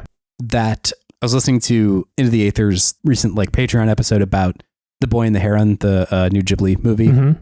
And Brendan was talking about how well Miyazaki does the space between huge beats, you know, like where there's just like a shot of someone walking through a field and that lasts like a minute or something like that, you know? Yeah. That he's just an incredible way to communicate that stuff and have it be like a story moment too, while also being like it's giving you space to kind of like perceive and think and look and kind of feel about these characters rather than like every single moment having to be something insane. Mm-hmm. And like you see stuff like that in Dragon Quest 11 or something like that, or a lot of the Dragon Quest games where a lot of the beats sometimes are just like slow, or like the plot in a certain spot is not quite as wild because you're just supposed to kind of exist and be endeared to this world. Octopath Traveler has very little of that. It is just whenever you go on a quest or you get a beat of one of these 8 characters, it is just like the most important parts of their stories. And that's not to compare them or say that like one is better than the other, but I think a lot of the time in RPGs of this length and kind of this style, you do get a lot of these like kind of slower moments in between the big beats. And it's so nice to be able to experience a game like this and with this length where they're just like, we're going to tell you the highlights, the biggest, most important parts of these stories. Mm-hmm. And I think that's what kept me engaged for a lot of this, because like at any time that I was going to go do somebody's like main quest, I'm like, there's some shit that's about to go down. Yeah.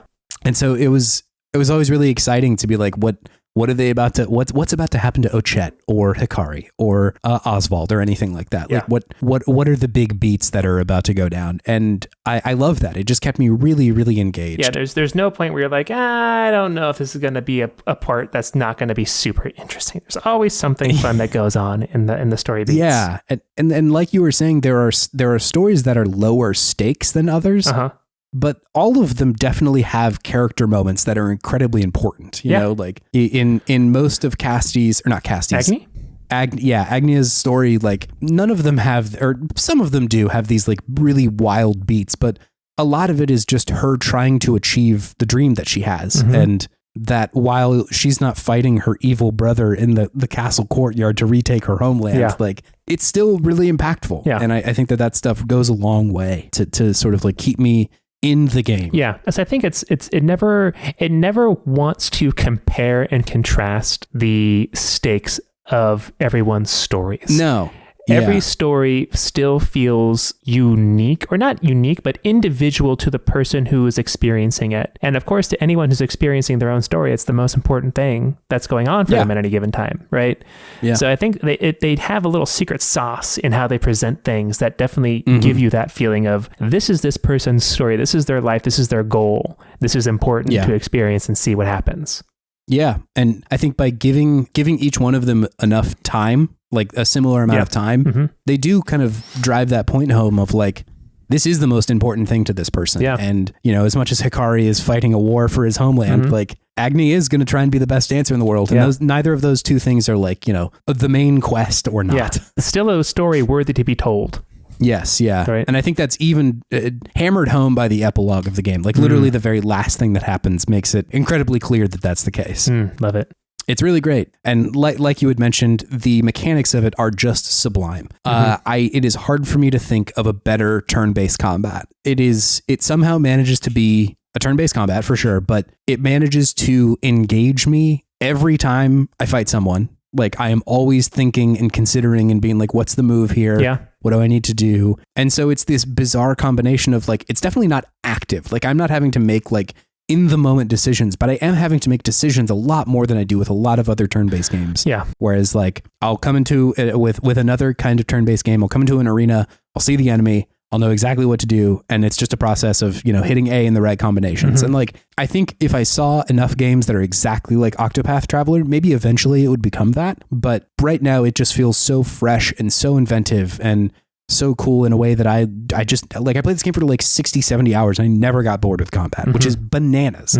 Like even a game that I love and I think the combat is really good in Persona 5, eventually like there are parts where you're like, okay, this is a little bit rote. I'm kind of running through the motions with this part, but this game, it never happened to me, which is just a wild achievement. I cannot believe that they did that. It's impressive. It's, like I said, a game that I thought I wouldn't like. I thought that like most of the descriptions of this game with like the turn-based stuff, I like turn-based combat, but I'm not like crazy about it. I think I prefer it over active combat. Like I definitely prefer the Yakuza Like a Dragon turn-based combat to the Yakuza active combat, which I'm sure, somebody will say that sucks.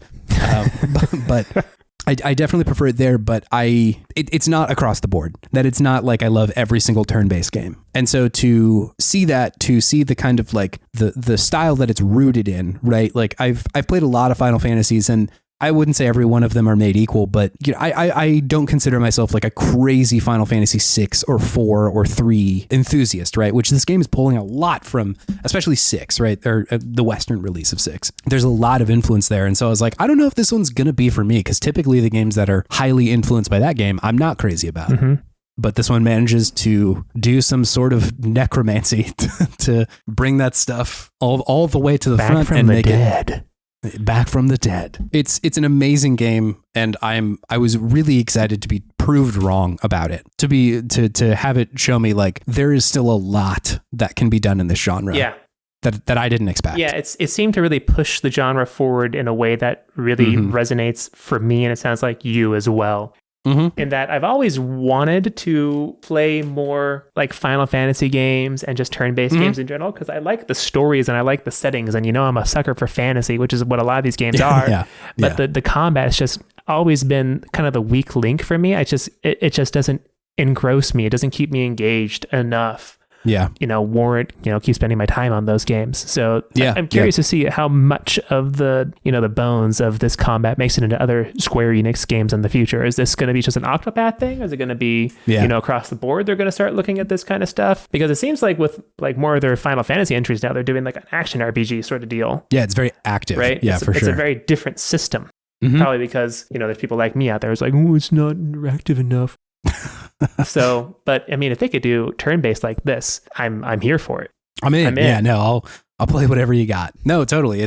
I think it is such a cool game. And you can see this just visually. I think this is a really neat thing about this game. But if you look at sort of like how the graphics look and how the game presents itself, it is telling you immediately in so many ways that the history of this genre is incredibly important to us. Sure. But this is a different thing. Yeah.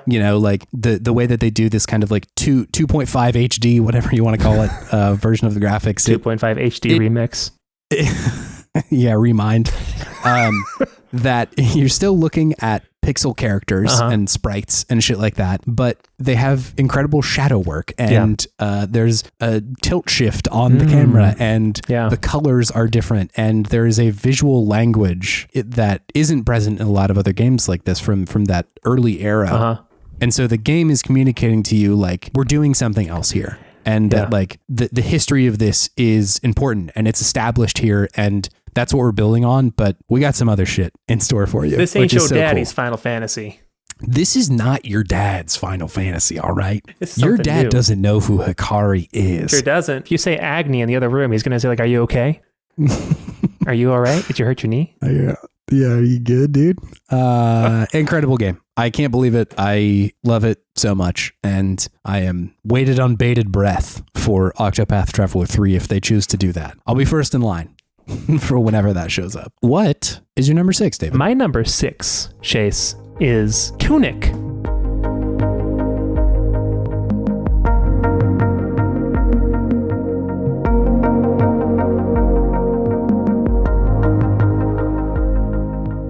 Oh my God, you played Tunic this year? I did. Did I know you played? Yeah, we talked about it on the pod.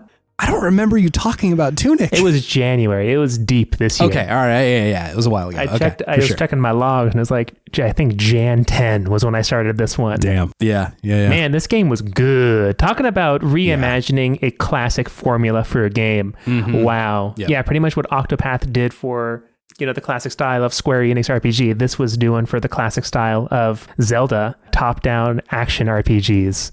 Yeah. Really put a different, unique, interesting spin on that tried and true formula with the the teleportation, kind of like the time bending components of the game. Yeah, just really, really amazing. Definitely one of those games that keeps you guessing the whole way through. Yeah. You kind of don't know what is going to happen next. And then also at the same time, takes you back to familiar places. And there's just something you can do there that you've always been able to do that you just didn't know to do in that spot. And it totally changes how you interact with that area. That, I think, it was probably the most memorable and interesting part of this game, is that it plays this long game with you, the player. I'm just going to tell you a little bit of what you can do, and it's going to be a lot of surprises, and then you're going to be kind of shocked when you figure out the depth of the ways that you can interact with the world. And you could have the whole time if you just decided to long press this button here, or press the a series of buttons in front of this wall that has these markings on it. Mm-hmm. So it is one of these games that just has a lot of secrets, but it does secrets in a very fun way, in that it doesn't really hide the secrets from you. It hides how to interact with the secrets. So it very much feels like it's in communication, not just with the character in the game, but with you, the person playing the game. Yeah, 100%. Because it doesn't give you all of a sudden a new power up or item that then lets you traverse these areas. It's just hey, you can do this. Here's an extra page to the manual that you just didn't have. That lets you know if you stand here and press a button, it changes what you can do. It totally changes it. Not to mention that, once again, the game is gorgeous. Tilt shift to the max. Yeah, it looks amazing. Really, the plays very well. A nice level of difficulty. Never felt too difficult for me, but challenging enough to make it feel important and weighty each battle. So yeah, just excellent game. Can't say too much more about it, except that it was awesome and that I pretty much loved every minute of it. Yeah, just once again, a masterclass in game design. I heard Russ Frushtick over on the Besties call games like this, and he was discussing Chants of Sinar, which is another game that came out this year. He called this genre Metroidbranias. Metroidbranias. Where your progress is only inhibited by what you do or don't know as a person. If there's more of these out there, if there are more Metroidbranias, I'm here for it. Let me know. Yeah, I mean, Chants of Sinar is another good one. If you're looking for games the next couple of weeks, it's a language-based game, kind of like that, where you essentially have to decipher what words are being told to you. I think that and Return to the Obra Dinn is another one of these where it is very much depends on your understanding as a person of what is happening here. Amazing title. I think he mentioned he didn't come up the name for it, but what an incredible title for that genre. Metroidbrania. I love it. I truly love it. So good. Yeah. But yeah, it's once again a very fresh feeling game. Takes an old formula, adds some new things to it. And I do just one other thing I just want to say about that I like this game is the whole manual component of the game. Oh, it's so good. Where the manual is in a different language, but you're able to decipher the key bits of what the manual is telling you, and you get new pieces of the game manual throughout the overworld, which lets you unlock and know how to do different things and access different areas. Yeah. Really fun way to do a Metroidbrania. So fun. So fun. Yeah. Yeah, I totally agree. It's really good. I think especially having grown up in the sort of 90s era of video games where sometimes you will come across a bootleg game that isn't in the right language, or you get a game that isn't translated very well, and you sort of have to piece together what am I even supposed to do here? Right. That it simulates that experience really well, where it's just on you. You're the person who has to figure this out, which is cool. It can be such a cool feeling. Yeah. Tunic rocks. Great game. Great game. Well, that was my number 6. What is your number 5, Chase? rounding out the latter half here, we're starting into the absolute heaters in this section. Games that like, I am sure, like I will think this about all these games, but I feel like the top 5 here, I will look back in 20 years and be like, I can't believe all those came out in the same fucking year. Sure. That's crazy. Sure. My number 5, David, is Resident Evil 4 Remake.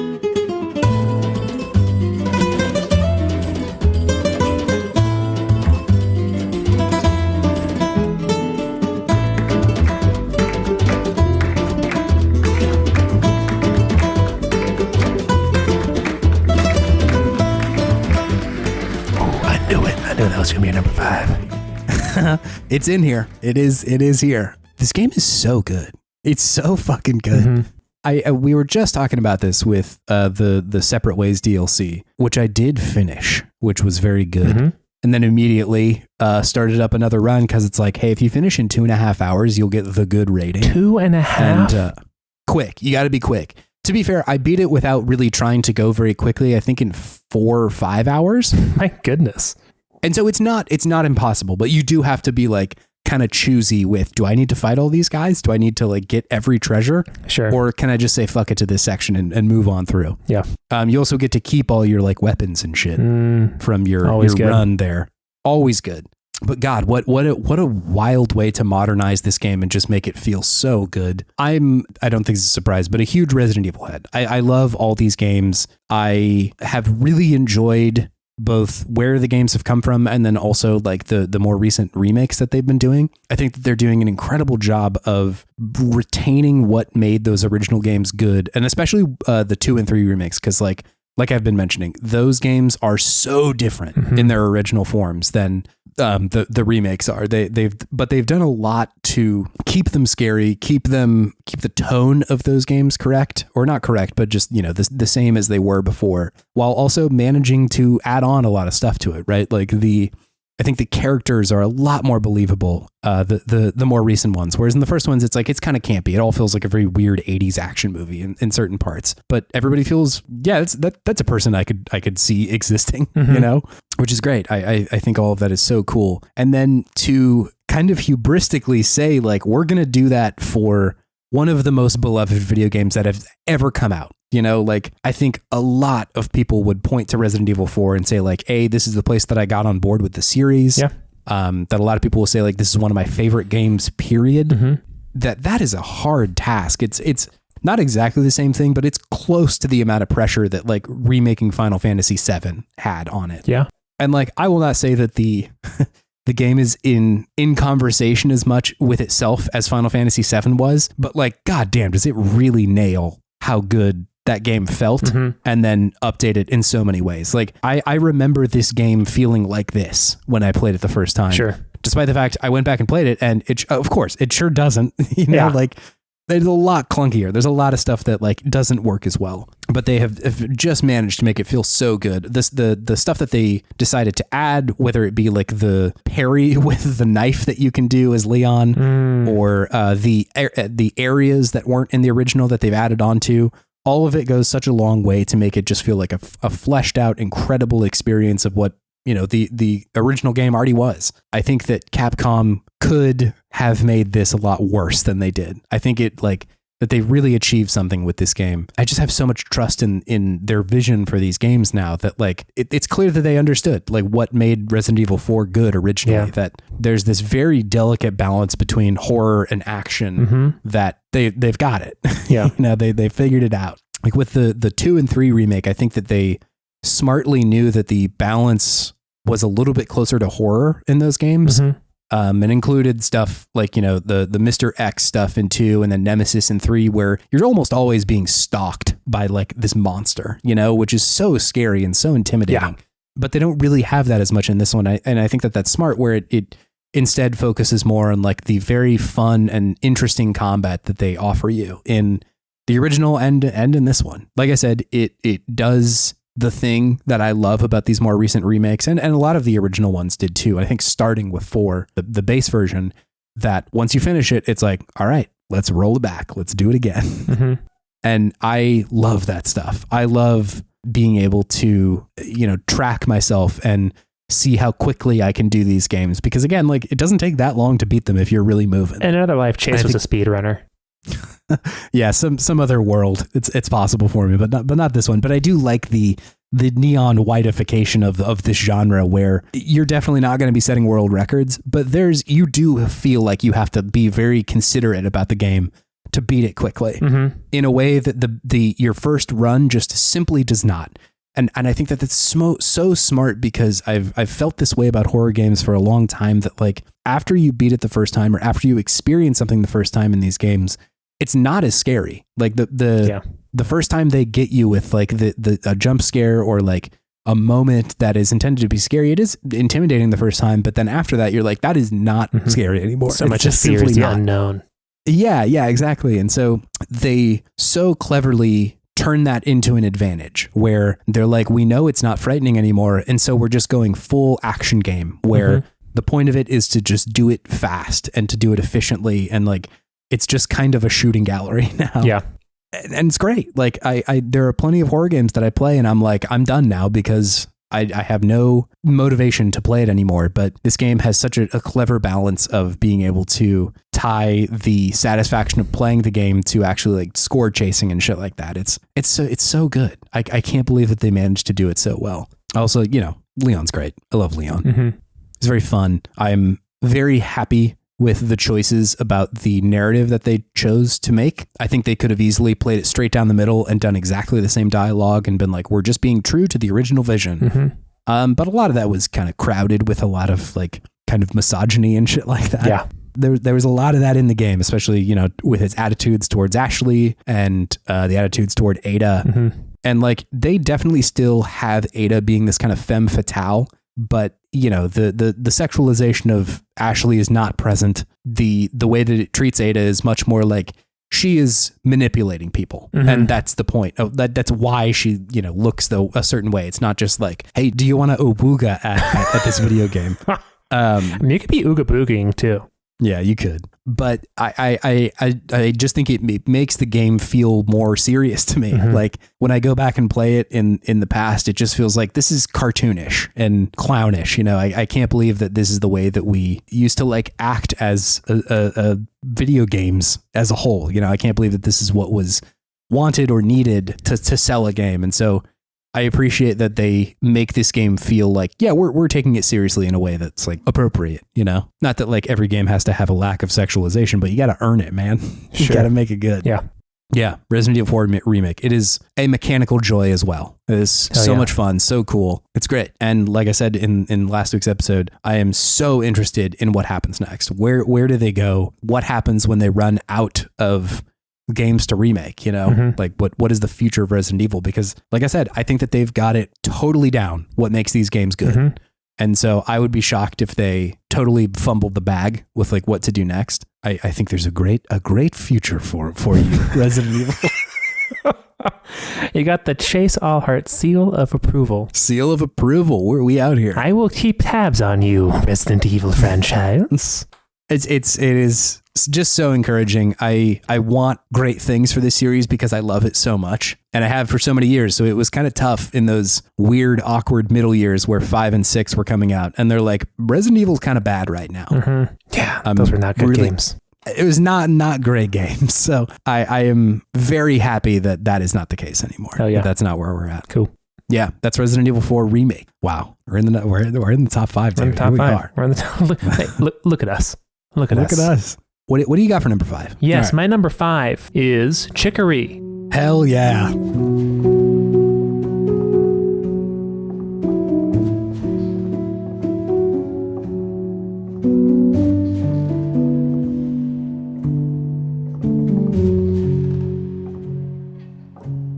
I forgot that you played Chicory this year.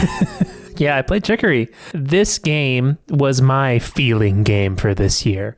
Yours was Seasons. Yeah. This was mine. Yeah. What, again, a breath of fresh air, a game that is so concerned about the experience and the mental well-being of the person playing it to a very shocking degree for a video game. Yeah. It felt like, as someone who had a love-hate relationship with art class as a child because of my own inner critic, right? Because there is, only one way to spell a word, whereas there's hundreds of ways to make, not great art, right? Yeah. But this game was kind of therapeutic for me personally in a way because of that, because it's such a unifying experience for so many people, that inner critic that is just your own worst enemy. To play through a game that is, really trying to have you grapple with that more than anything else, more than the actual game itself. It is trying to have the individual person playing it grapple with their inner critic and their inner self-doubt through this game. Was a very special experience, and one that I find myself thinking about quite often. Yeah, totally. And then I think of when I am being a little self-critical. I'm like, oh, no, it's okay. Remember, everyone loved my artwork, even though it looked like just so ridiculous. Yeah. They said it was great. Chicory would have some things to say about me being mean to myself right now. Sure would. Because I don't want to spoil anything. But yeah, really very, very fun game as well, mechanically. Definitely takes a lot from like an Undertale. It felt like from a game mechanics point of view in a lot of ways, at least for the boss battles, right? Yeah, for sure. But then had a very fun spin on a traversal of the overworld with its, painting mechanic that it had in the game. And just how customizable the different colors were, and how you could make different areas look so different, like pastel colors or bright colors, like neon colors, right? The stamps you could do. It really was just literally gave you a blank canvas of which to express yourself on. So I just love that, I think every Chicory overworld looks different than another. Yes. There is no two that look the same, and it's very special that the game is able to do that, give you a wholly unique world to be in. That is not, it's like a thumbprint. There's no two are going to be the same unless by some crazy stroke of luck, because there are so many different ways that you can paint in this game. I don't know, did you really go out of your way to fill things up in this game, or were you more of just like, you had a lot of places kind of sparse? Once I got the ability to like do the paint bucket tool equivalent, where you can just like plop a whole section of paint down for something, I did end up doing a lot of it. Same. Because you're right. It feels like the game is asking you to imprint on it and to like have your spin on it. And so it did feel like it's not required, but I was like, well, I would like to see like what my map looks like, Yeah. And at the end of the game, they take you on a tour of your map and let you see like, oh, this is what you did as the wielder. This is your world that you've created. Totally. This was my game of the year in 2021. So obviously I agree with you. Chase has big feels on this game. I was crazy. I was and remain crazy about it. I think it's like really wonderful for pretty much, exactly the reasons you mentioned. Yeah, it's kind of like not a free, but still paid for a therapy session. If this is something you've struggled with, it's a fun way to not reconcile with. I don't think it's going to reconcile it for everybody, but help you understand and appreciate yourself a little bit more. It shines a light on something definitely that like can go unnoticed or unremarked upon, or I think a lot of people just kind of count it as like, that's a part of life, is just you gotta hate on yourself every now and then, and like it's simply not. You don't have to be like that, or that like you can recognize when that happens and try and figure out maybe a different way to do it. We can do better. Yeah, that's what Chicory is telling you right now. Yeah, and I think that's just made more impactful by just the great gameplay mechanics there are in the game as well. It's a joy to traverse, and it's just a very nicely crafted, Zelda-esque game at the end of the day as well. Pretty much. So really love that game. That's my number 5. Hell yeah. Good number 5. I endorse. Got the Chase Allhart endorsement, seal of approval once again. You got it. Chase, what was your number 4? My number 4, David, is a little game called Alan Wake 2.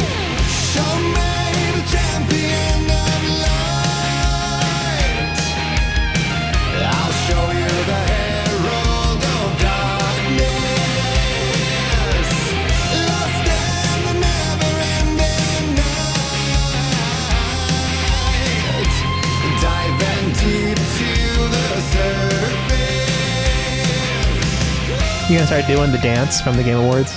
I know. The fucked up thing is it doesn't look too tough. They're pretty basic movements. A lot of this, a lot of knee slapping and shit like that. Knee slapping and arm raising. I think this game is wonderful. In kind of from here on out, as far as top 4, it's mostly games that are just doing wild swings. And this is one of them. I love it. It is so weird and so bizarre. I feel like it is really rare that AAA games get shit as weird as Alan Wake 2. Mm-hmm. That a lot of the time, a lot of the AAA games, or at least just from, an investment perspective, a lot of them are kind of more known quantities. Sure. They're a little bit more typical for what is going to be a hit no matter what, Mm-hmm. And I feel like the last very strange game, kind of similar, was like Death Stranding or something, sure. where there's a gigantic, big, polished video game that is doing such strange stuff. And like, to be clear, Alan Wake's 2, like it's definitely a shooting game. Like it has more in common with Resident Evil 4 than it does anything in Death Stranding, but like pretty much everything else is so bananas. The story that they're telling, and I think the main thing is the way that they're telling it is just so weird and so strange, and is making use of what is cool about video games while still swerving on a lot of that stuff. Mm-hmm. It's just got so much style, and I just love all of that shit. Like I was mentioning when we talked about it a little bit more in depth, I don't like subscribe to like the auteur idea, but I love a lot of the games that Hideo Kojima has worked on. Mm-hmm.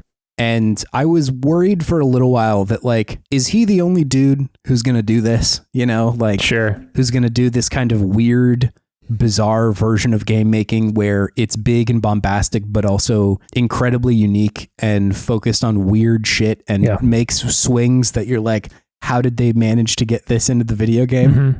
And I'm so happy that's not the case, that like Alan Wake 2 is also doing that. And what a glow up from the first one that like definitely was weird and definitely was doing stuff that like games weren't doing at the moment. That one is so much more a shooter. It is so much more rooted in like what games were at that moment. Yeah.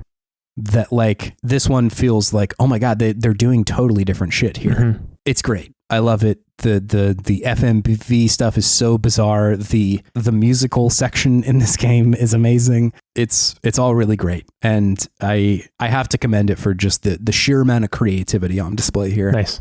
It's really great. I really, really love it. Hell yeah. I'm really looking forward to playing this game. Yeah, I bet you'll like it a lot. Should I go back and play Alan Wake 1? Because the remastered one is available. No.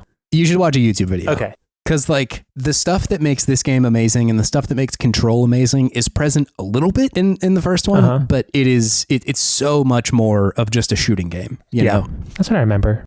I think that like you can definitely just watch a lore update of what's going on. Watch an hour-long YouTube deal. video by some snarky British guy who tells me everything about what's going on in Alan Wake. Alan Wake 1 takes place in a small American town, similar to any Pacific Northwest town, city. I don't know. See, I'm not cut out for it, man. It's a very specific cadence you have to hit.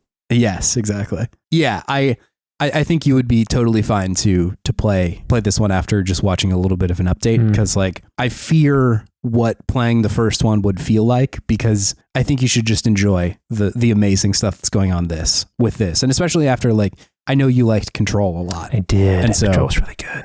This one has similar stuff going on in it, but manages to make it both more bananas and also more grounded. Mm-hmm. It's so good. It's so amazing. If you like detective work. Ooh. Does it make me feel like Batman? Makes you feel like Batman. Man bat? Hell yeah. Hell yeah. Video games. Great. So that was my number 4. What's your number 4, David? My number 4, Chase, is Nier Replicant.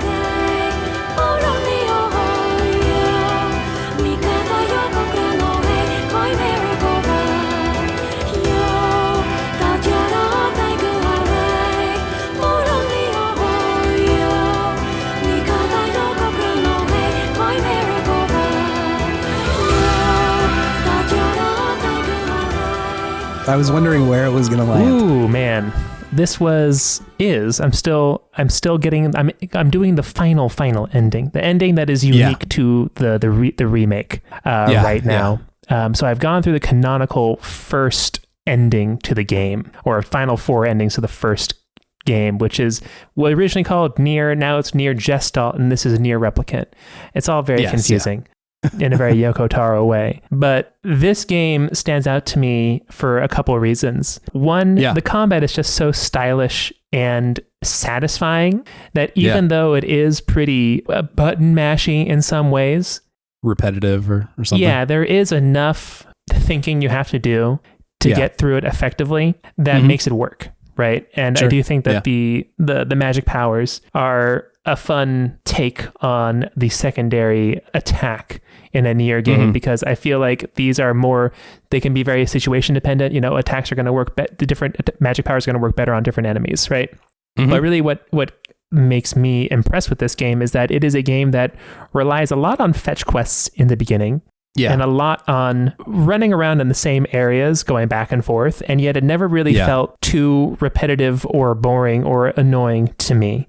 And especially being able to unlock ending C, you have to do something that would kind of drive me nuts in other games. But in the Nier game, for one reason or another, I think it might just be that some of these items you have to collect are hidden behind fun and engaging quests. The overall vibe of the game, just kind of this world on the brink of destruction, this ennui that just saturates the game, kind of like this hopeful hopelessness in this game, which is very engaging to me. And how it just keeps you wanting to know, or keeps me wanting to know, what is the true ending that you're hiding from me after each of these endings? What else is there to unlock? What little bit of extra dialogue is there that's going to characterize the actions of these people in the true light that has been hidden from the first playthrough? And man, in a I don't know if this is just something that Nier games are trying to go after, but they really make you feel like garbage sometimes. They really make you feel like a real goddamn bastard. From ending A, doing ending B and C and then D, you're like, man, am I the bad guy? You like start looking yourself in the mirror, like, oh my goodness, because they just add so much context. And I think that's really what the game comes down to, is it's this type of game that is looking at anger and revenge and people feeling like they're in the morally right, being in the moral righteousness, like high ground. That's what I'm looking for, when they do despicable acts. And I'm reminded of a game such as Last of Us Part 2 that also is trying to tackle this conversation in a similar way, but I think in a way that I don't think is as effective as this game does it. And I'll let you explore that on your own, Chase. I don't want to spoil too much because I know you're playing through this currently, correct? I'm playing through it.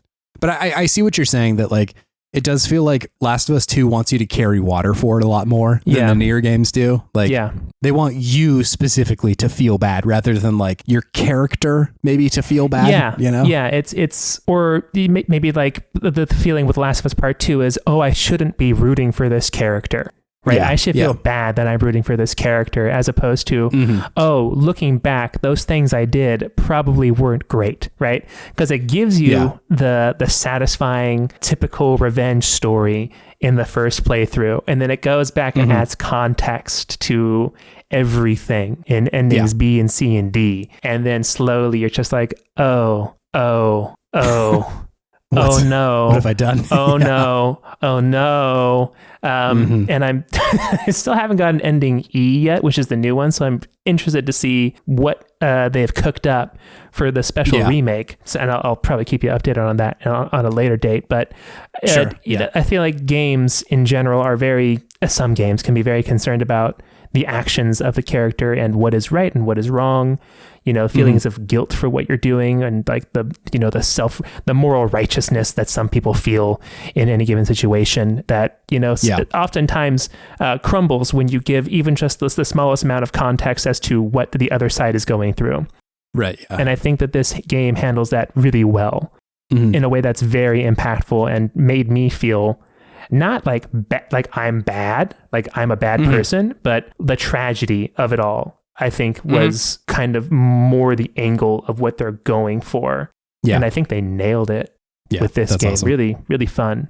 And not to mention that the gameplay itself is just enjoyable, right? The boss fights are huge and bombastic. The different settings and areas you get to be in and experience are varied and cool, interesting to exist in, lots of different places to be. And the characters are a lot of fun. I know Kaine has a lot of, interesting things to say about her in particular. I'm curious to see whether or not they ever explain her outfit. But I haven't quite gotten to that point yet, and I'm hoping they do, because otherwise it's just like a big glaring why to me, which I'm hoping is more than just, horny gamers reasons, you know?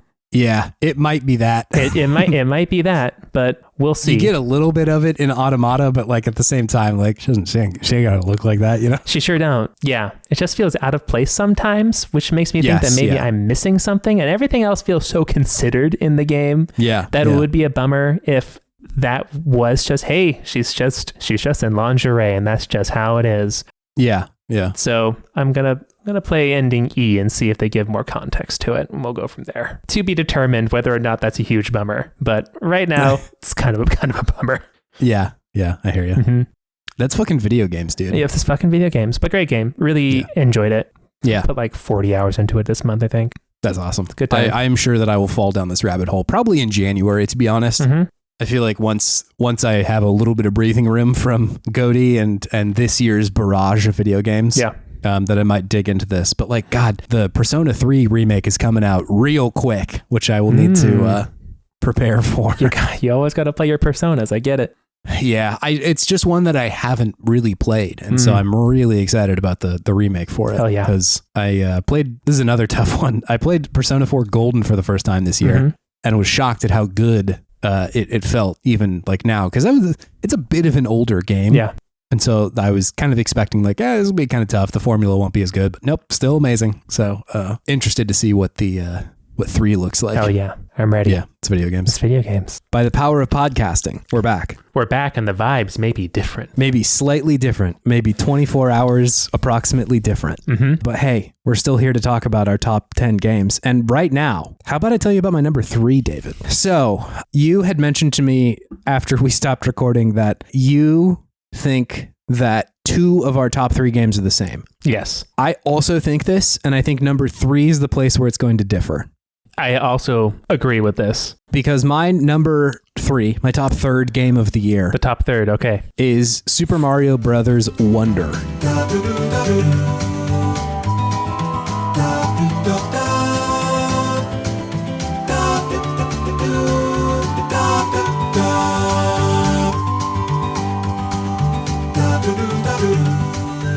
Nice. I did not play this one. Yeah, it's a really good video game.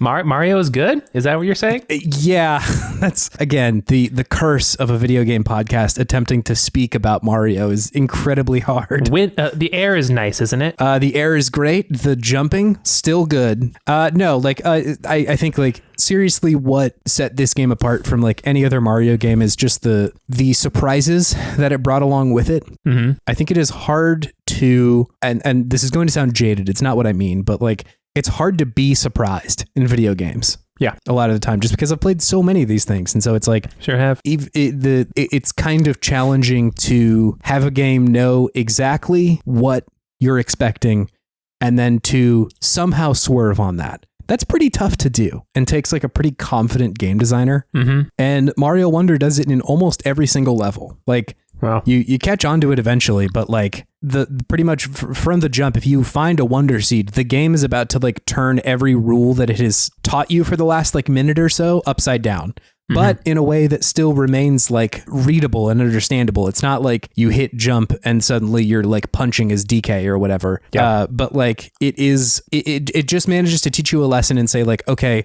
what if everything was reversed now or whatever, sure. You know, or what if this stage was a musical now? Gotcha. It doesn't totally change how it plays, but it's like a mirror of itself almost. Exactly. Yeah. It is still applying the logic of the world that you just learned, but in a way that's like delightful. It's just kind of like swerved on everything that it's done up to this point. Like if there is a level where you have seen a bunch of enemies that are like moving platforms, like they're just like going left and right, and sometimes they like grow in size or whatever. And you've learned like, okay, well, here's how they get hurt and here's how I can get past them. And if I jump on them, this is what happens. And then suddenly you get the Wonder Seed and they turn you into one of those monsters, right? You already know the rules of the enemy, right? Like of what this guy does when you either jump on him or fall somewhere or something like that. Mm-hmm. And so while you haven't been playing as them, the game is surprising you and allowing you to sort of like play in that space for a little while. Yeah. It's good. It's like, I think that a lot of games try to recreate the feeling that you had when you played them for the first time, you know, like, listen, I love Pokemon games, and I also like kind of work for Pokemon. So like, don't get mad at me, Pokemon. My opinions do not represent the Pokemon Company International. There you go. But I feel like Pokemon really relies a lot of the time on trying to recreate the feeling that you had the first time you played a Pokemon game. And sometimes to success and sometimes to not. But I think that Mario Wonder somehow manages to do that without like calling back or applying like the same sort of like architectural decisions that they made in the first couple, right? Like, it's not that this game is trying to recreate that very first Mario game. They're trying to recreate the feeling that you had when you played it. It's this like childlike wonder that you're experiencing while playing the game. And that's really hard to do in somebody who's played as many video games as either of us have, you know? Childlike wonder, you say? Yes, Super Mario Brothers Childlike Wonder. And it's just amazing. I had such a good time with it. It didn't overstay its welcome even for a moment. I was left wanting more, but was satisfied with what I had gotten. I think Nintendo is just like, this is going to be not surprising, but like, they're really good at making a game exactly as long as it needs to be. Like, yeah. That they probably had hundreds more levels than this, and they more than likely cut it down to this number because they're like, these are the all killer no filler levels now. Yeah. Because there's just like a level of confidence in these levels that it's wild to see it. I also think it is impressive that they were able to breathe life into this, like, not genre, but this kind of game that I wouldn't have been able to predict that this was the game that saw this much innovation. I feel like platformers, and specifically Mario platformers, are kind of well-trodden territory.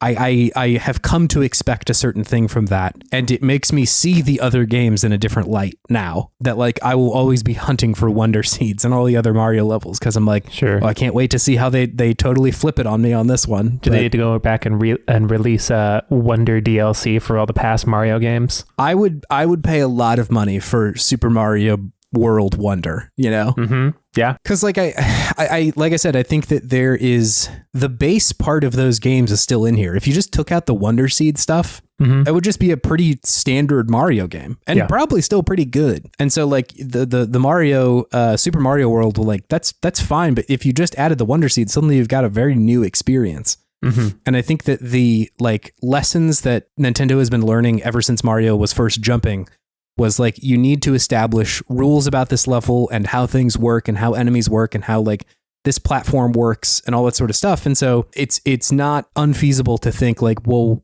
how would that work in the reverse? You know, you know, you have the level where you're flying for the first time in Super Mario World. What does that look like when we take all of that logic and flip it on you? The world flies around you. Exactly. Something just bananas like that. Right. And it's just so much fun. It again takes your expectations and turns it into kid logic, where it's just like, why couldn't it work like this? It's amazing. I think it's really, really, really wonderful. I'm just super impressed. It would be easy, or at least in my own brain, I'm always kind of like, when are they going to run out of juice? You know, like Nintendo's been on top of their game for so long. And like, you know, maybe you can say that them running out of juice was the Wii U era or something like that, but they just continue to keep making hits, man. It's crazy. They sure do. And so I'm just so impressed that they're able to maintain this level of quality for this many years and to continue to surprise myself and what it sounds like a lot of other people in the industry. I think it's an achievement of a video game. I also played it multiplayer with my wife, and that was also a joy. Cool. Especially to see all of these like things that are surprising me and also surprising her, and sometimes those two things are not the same, which is it's really cool to be able to see it like through somebody else's experience too. A really good multiplayer Mario game, I will say. Hell yeah, love it. Not all of them are not dead, everyone. No, it's definitely not. It's on life support, but it's not dead. It was I will say a lot less frustrating of an experience than the new Super Mario Brothers collection that we played, I think earlier in the year, where like the game explicitly allowed you to jump on top of each other's heads and like footstool one another, essentially. A little more trollsy of a game. Exceptionally more trollsy. A very challenging game to play with a loved one. So yeah, it's great. I'm impressed. I thought it was an incredible experience from top to bottom. The whole thing was amazing. Nice. And it's only number 3. Like any other year, this would be one of the best games. And it is one of the best games. It is one of the best games. If not number 1, you know? Mm-hmm. A worthy champion. Yes, absolutely. David, what is your number 3? My number 3, Chase, is Dark Souls 1.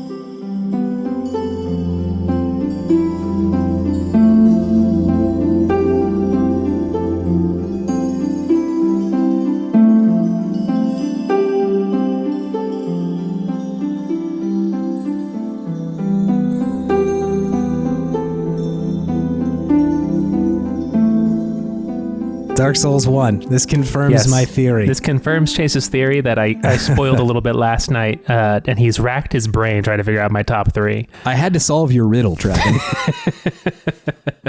You knew I left it out there for you. You love a riddle. I do. I wanted to solve it. Yeah. And I think I did. But yes, Dark Souls 1, a good video game. Yeah, this game is incredible. Mm-hmm. I played this and Dark Souls 3 this year, like I just mentioned previously. That was at number 7, I think. A wild follow-up. Yes. And I think that while Dark Souls 3 mechanically is more similar to Elden Ring, the tone and the vibe of Dark Souls 1 is more akin to Elden Ring. Yeah. Dark Souls 3, while a very good game, like I mentioned before, has this foreboding fear and anxiety that just permeates the whole game. Yeah. Whereas Dark Souls 1 takes that back a little bit, and it's more just this sense of wonder as you explore this world. Mm-hmm. It's not quite as foreboding and scary and like trying to scare you and intimidate you the way that Dark Souls 3 is. It's more like you're just this adventurer who's been plunked down into this world and you're just exploring what is going on and trying to figure out what is happening. Mm-hmm. Yeah, just an exceptional game all around. I do enjoy the combat still, even though it is a little stripped back compared to later FromSoft games, but I don't think it really suffers from it. It's more that you just like, you have a really good car, but you don't have like all the bells and whistles. Like I don't have heated seats in this car, but it still like drives real damn well, right? Yeah. And I think that just since it does kind of take a step back and let you breathe as a player a little bit more and enjoy the world, things stood out to me more. Things were more memorable because I could appreciate them. Yeah. In a way that I couldn't find myself doing in Dark Souls 3 because I was just too terrified that there was something around the next corner about to just demolish me immediately. Yeah, I feel like Dark Souls 3 was probably like one of the harder FromSoft games I've played personally. I feel like maybe number 1 wasn't as hard for me, but also I played a different class. So I can't say if maybe it was just me getting used to the pyromancy kind of spellcasty class instead.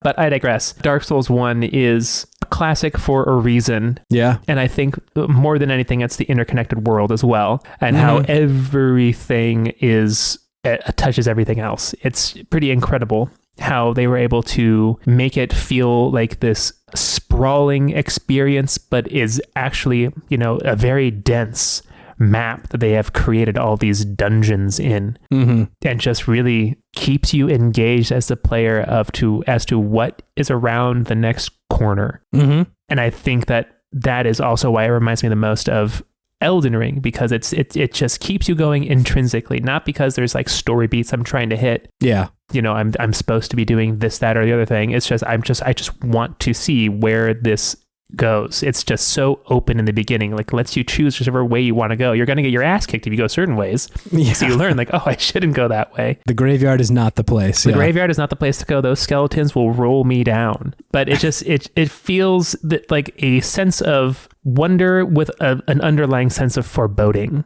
That it's not that the world is necessarily trying to kill me immediately. It's that the world is just dangerous. It seems kind of like indifferent to you. It's like exceptionally dangerous, but not in a way where it's like trying to kill you. It's just it's dangerous out here. And so to subject yourself, it's like, all right, come and find out, dude. Yeah. Whereas Dark Souls 3 is like, oh, Ashen One's here. Oh, fucking watch time to out. Fuck you up. I'm coming, baby. Yeah. So it's really a special experience. I think even all these years later, still stands the test of time. If you like FromSoft games or want to challenge or want to branch out, if you like fantasy, like swords and sorcery games, this is excellent. The story is there just enough. The lore is just so deep, but it doesn't hammer you over the head with it, which I also appreciate, right? You can search for it if you want, but it's not it's not necessarily like right in front of you the whole time. It was so interesting to see it come out at that time too, just because I think Dark Souls 1 came out like 2010, 2011, something like that. That sounds right. And I feel like we were just like so in the middle of the like kind of memed to death over tutorialization of everything. Where like there was an hour of intro and you got like every cutscene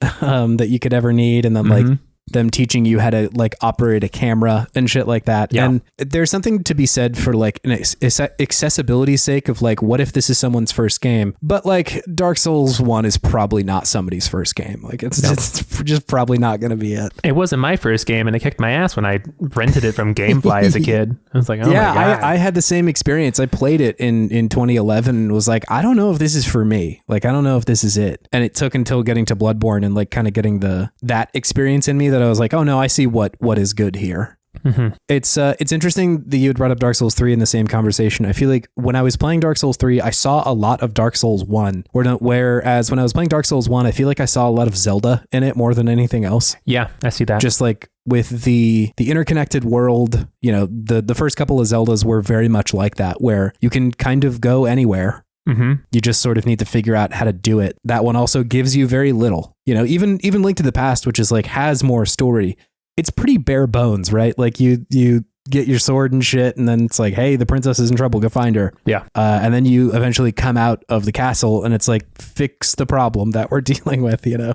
Mm-hmm. In the same way that this one is also kind of sparse in that melancholic way that you were describing, where it's not like this place is out to get you, but like, damn, shit sucks here. Yeah, this place sucks. Things are bad. And I'm trying to go and figure out what is happening and kind of along the way, do some real big shit, some real important stuff for the story. Yeah. Just because I'm going around being a boss. Kicking ass or getting your ass kicked, depending. Mostly the second one. This one's tough. I feel like I remember my encounters in this game a lot, but it's also maybe because this was one of the first few that I tried, right? So like the gargoyles fucked me up for a long time. Yep. And shit like that. It also has, you know, Blighttown, which is nightmarish.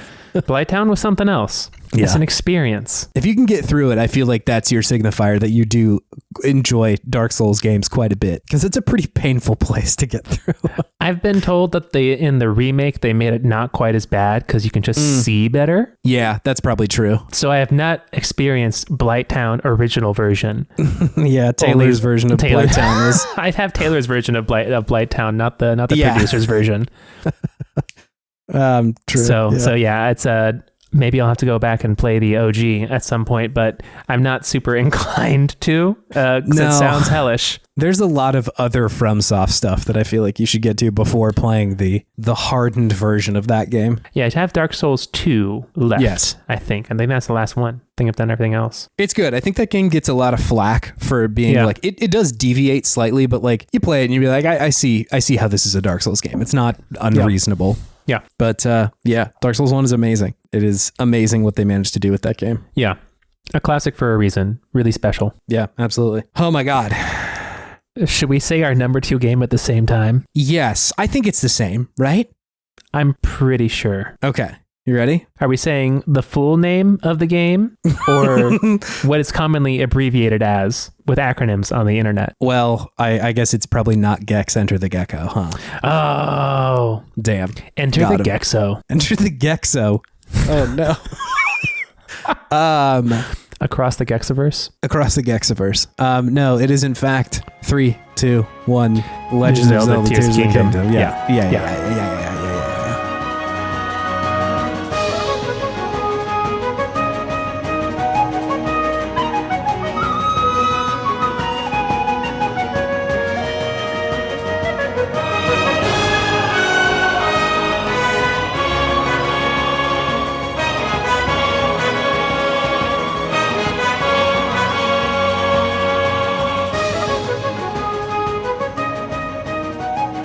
That's my number 2 game of the year. That's also my number 2 game of the year. Speaking of Zelda. Yeah. Nice. Ooh, nice. Did you lay that segue there on purpose? Not intentionally. It did happen, but not intentionally. Beautiful. Where to even start with this fucking video game, man? Yeah, I know. Honestly, there's so many things that you could just laud this game for. Yeah. You know, the creativity that they came with to this game engine that, you know, had been just played to death by so many people, and then making it feel fresh again with the new powers that they gave you. One of the better, I would say, and more emotional stories in a Zelda game that I can remember. Really actually made me feel invested in a Zelda story. Like has come a long way since then what you said, you know, where the story is so sparse of just, hey, you get a sword and go save the princess, right? Yeah. Yeah. Really, really changed that up. Really appreciated how Zelda was much more of a character with agency and her own story and, you know, purpose besides just being captured or, you know, a cool, badass person who can help you fight after she's been rescued. Mm-hmm. It really turns that on its head. Yeah. Anything that you want to say in particular? A lot of things. God, yeah, the whole thing is amazing.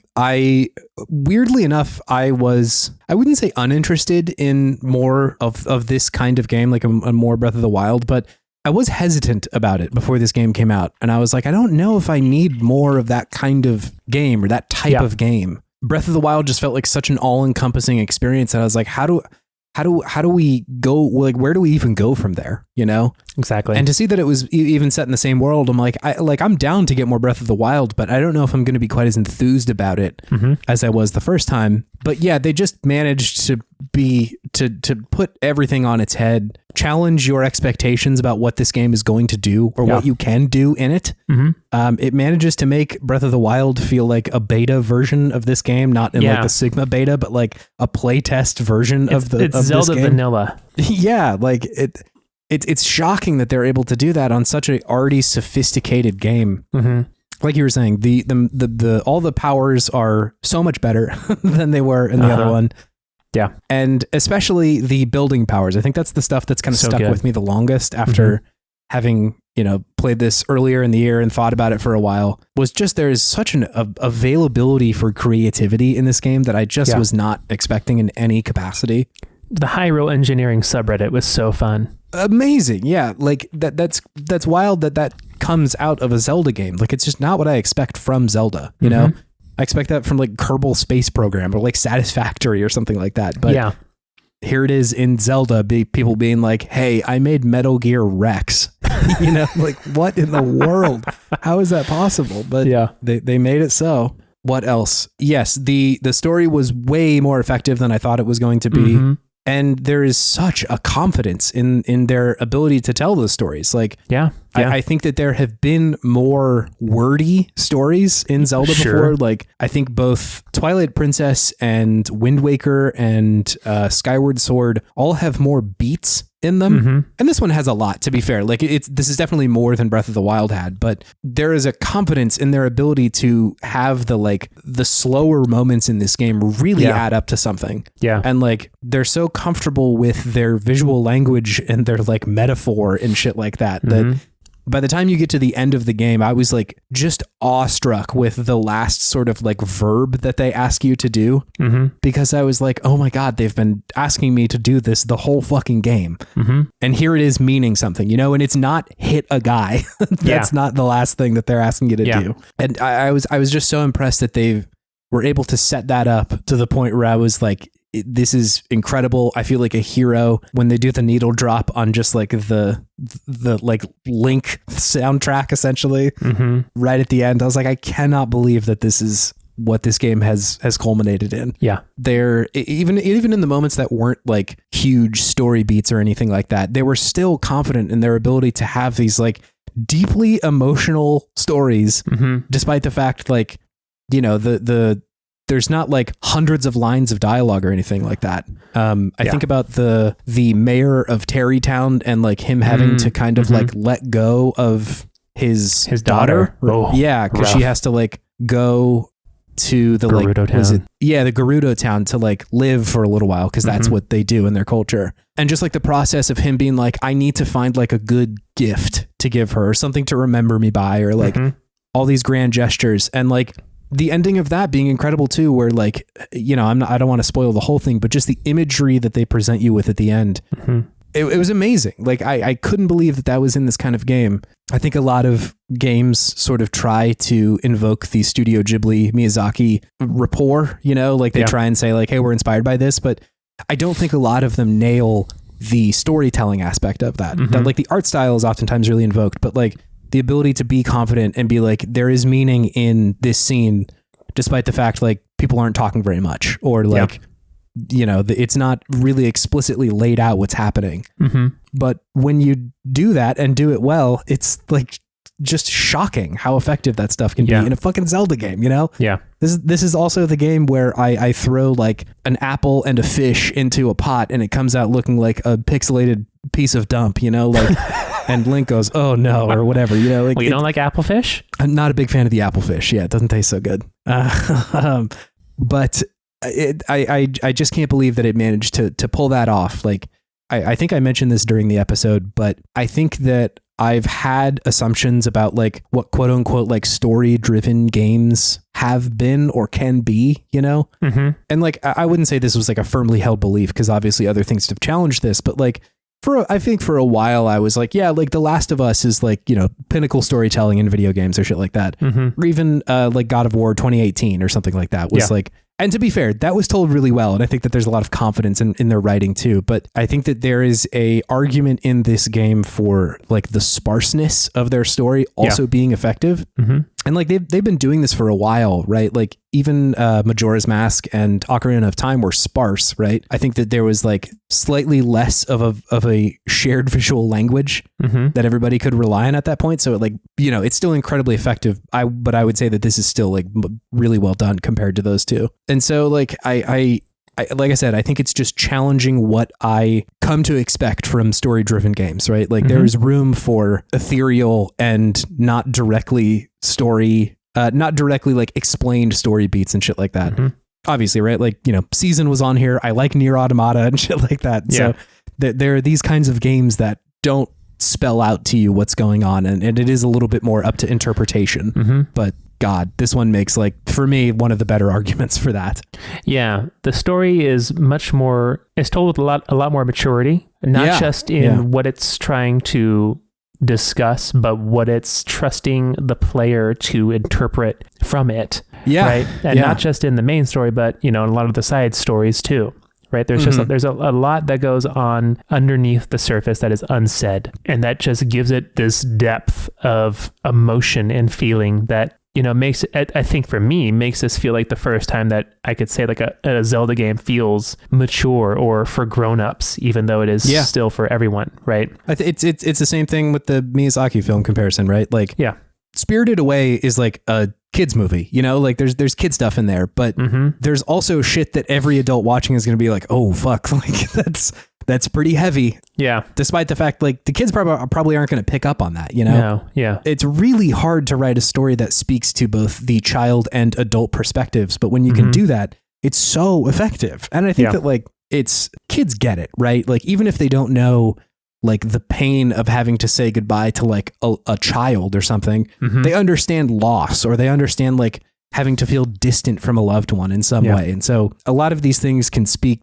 to both perspectives. And I think that the main thing that they're sort of getting at, the main sort of story that they're telling, it doesn't really matter how, you know, old you are, how many instances of other video games you've played, or how many books you've read, like you get it. There's enough emotion in it, even without there being like, Link, I can't believe that yada, yada, yada. Like it does. I don't need the dialogue. I just need the action of why it's effective. I need a look. Yes. Yeah. A hand gesture. So good.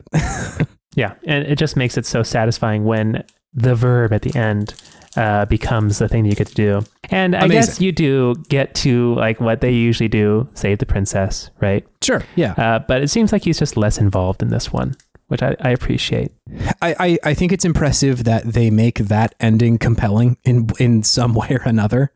Because Link has been saving princesses since like 1980 whatever, but like he needs that on a shirt. 1980 whatever, yeah. But to make it effective is like, I can't believe they've done this. I can't believe that they've managed to make something that is so classic so good. Yeah. I think that like I was listening to Eye of the Duck's recent podcast about Cabin in the Woods, and they were both talking on there about like how when that movie came out, is both of them really liked it. I think Adam Volerich specifically was saying like, this was my shit when it came out. And I also remember feeling that way, that like there is a kind of like cynicism towards movie making that it had, in a way of like, look at all these silly tropes that we do, like look at all these silly things that we engage with, and like all the wild stuff that we do. And like at the time that was a very compelling message. And I agree that that movie's still very good, but what Adam was saying in that episode was that like, it's a little bit harder to ingest that message anymore. That the amount of like cynicism that a lot of movies have come with, and a lot of just like cynicism towards earnest art. Yeah. It's hard to deal with. Like, I think I do want like the media that I really hold up as something like that's the best to be saying something, not just like, isn't all this fucking weird? It's like cocking their eyebrow at the camera and shit like that. The DreamWorks face of a game, of a movie. Yeah. Like when your message is the DreamWorks face, yeah, I'm a little bit caught off guard. And I think you saw that a lot in games like in that era too, where like the message was like, aren't we fucked up as like people or something like that? It's essentially like the story of every GTA is like, isn't shit fucked, And like that's short selling the amount of criticism that game has, but still, I think the ability for Tears of the Kingdom to tell a story that is earnest and real, and it is still somehow just fucking Link beating up bad guys and saving the princess, Yep. With, of course, like, she is also now a part of the story in a more major way. It's not just one-sided. She oftentimes saves him too. But to be able to tell that story and be real with it and take it seriously is just so cool and so impressive that like engaging with these tropes that have been around for a while and engaging with the history of the series and games as a whole is... It's just impressive that they managed to make that work and make me care about it, Like I like Majora's Mask and Ocarina of Time, but I think a lot of my enjoyment about those games is in the kind of like meta interpretation a lot of the time. Like, the Ocarina of Time being about like growing up too quickly or something like that, right? Yep. Or Majora's Mask being this kind of like endless loop that you're stuck in. A lot of the, in a lot of ways that the game designers were stuck in this loop of trying to make a fucking sequel. The way that this game situates you, the player, really in the front seat for a lot of these beats and makes you experience the emotion rather than seeing Link do it, Yeah. I just think that's really impressive. And like, again, I think Ocarina is like doing some real shit, but I was impressed with the difference in how they tell this story in a way that really made me feel more than I typically do in these games. Absolutely. Yeah. They tapped into emotion with this one, which they didn't really get to in the past ones. You got like the basic emotions of, oh, this guy's bad, I need to stop him. Yeah, which is pretty much kind of what it came down to with most of those games. I got to stop him and I got to save the princess because that's the right thing to do. As opposed to getting these, deeper moments with these characters where you see kind of the struggles that they're going through while also going through these tough times. Yeah. Just makes it feel so much more real. Yeah, totally. We haven't really spoken too much about the mechanics of the game either, which are also like, of course, incredible. It's Zelda, It's Zelda, man. It's so fucking good. We mentioned a little bit of the kind of like fusing mechanics, but pretty much everything is amazing. The depths were such a shock and so surprising. I couldn't believe that was in this game. Again, kind of them nodding at like, we can do Dark Souls too. We can be scary and spooky. You want that, gamers? Here you go. It's hard down here. Which was great. I really loved getting every single like light seed down there with my weird hover bike. That was an amazing bit. The like sense of camaraderie that you have with like your spirit friends in this one too. Like my spirit friends. I love that. The first one had like your 4 allies that you were kind of gathering. But the ability for you to have this like squad of friends. They did not feel as tangible in the first one. No, yeah, it was kind of more of an ethereal thing like in Ocarina where it's like, yeah, you have the blessing of the sages, right? These little discs that you collect. Yeah. But in this one, it's so tangible. They're literally fighting with you. Yeah, walking like, around, doing things. Yeah, and like it just felt really cool to have this like moment where you've brought together your like best friends, best allies or whatever to fight Ganondorf. It's just so impressive. One of Brendan Bigley over at Into the Aether's takes about this game was that it is their Zelda's kind of COVID game. Sure. Okay. And so they're and I get that. I think that's a very extremely valid interpretation of this game. And I think under that lens, the narrative of reconnection being the kind of thesis of this game just makes it hit so fucking hard. Yeah. That like these allies that you have are scattered in the beginning of the game. Like you don't really know that they're there. They haven't really been informed of your existence in some way. Or maybe they have, and that, you haven't talked to them in a while or whatever. Yeah. And so for the story to be about like going on this journey to reconnect with people is so effective.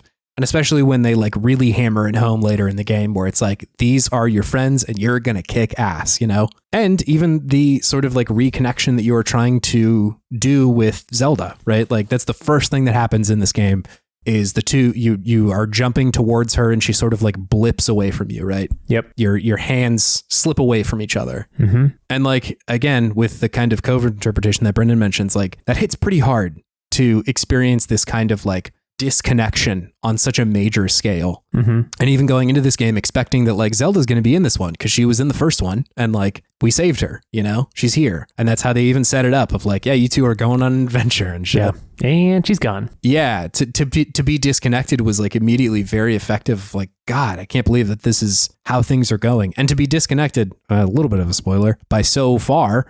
Yeah. That's wild. That feels very like upsetting in a way that I think works for this game.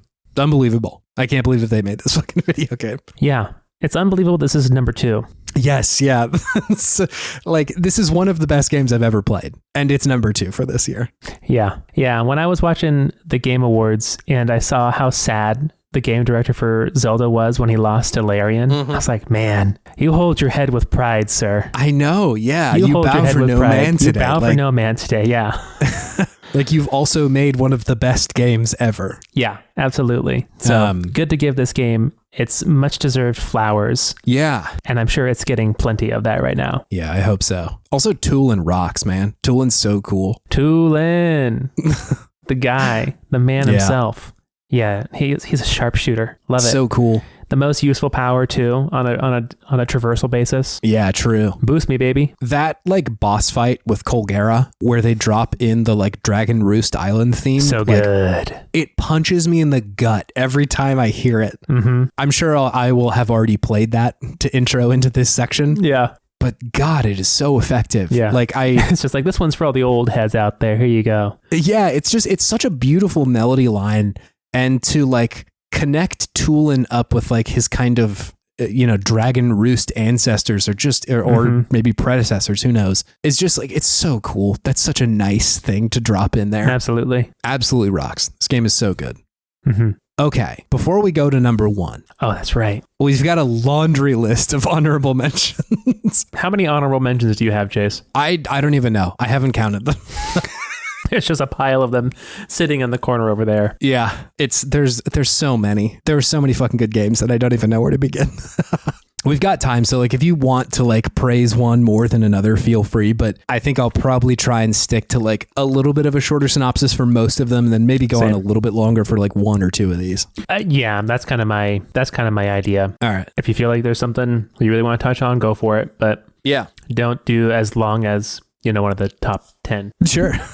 Yeah. That's going to be the trick. Well, do you want me to go first? Do you want to go first? You go. All right. Let's see. Some things that were on your list. Metroid Prime Remastered was an amazing game. Yep. That was very close to being in the top 10 for me for all the reasons that you listed. Dead Space, the Dead Space remake, I had an amazing time with. I sort of feel like it was captured a little bit with the Resident Evil pick. Sure. And like it was really good, but I think just Resident Evil was doing more to classic horror remake. Yeah, to refresh kind of what was going on in that game. Sure. Starfield, as much as it was like maligned, kind of panned, and there was some complaints about it, I still had a really good time with that game. I thought it was really amazing. So that was very good. Jedi Survivor, I finished this game and just like it couldn't beat out the top 10, but I like really liked this game still.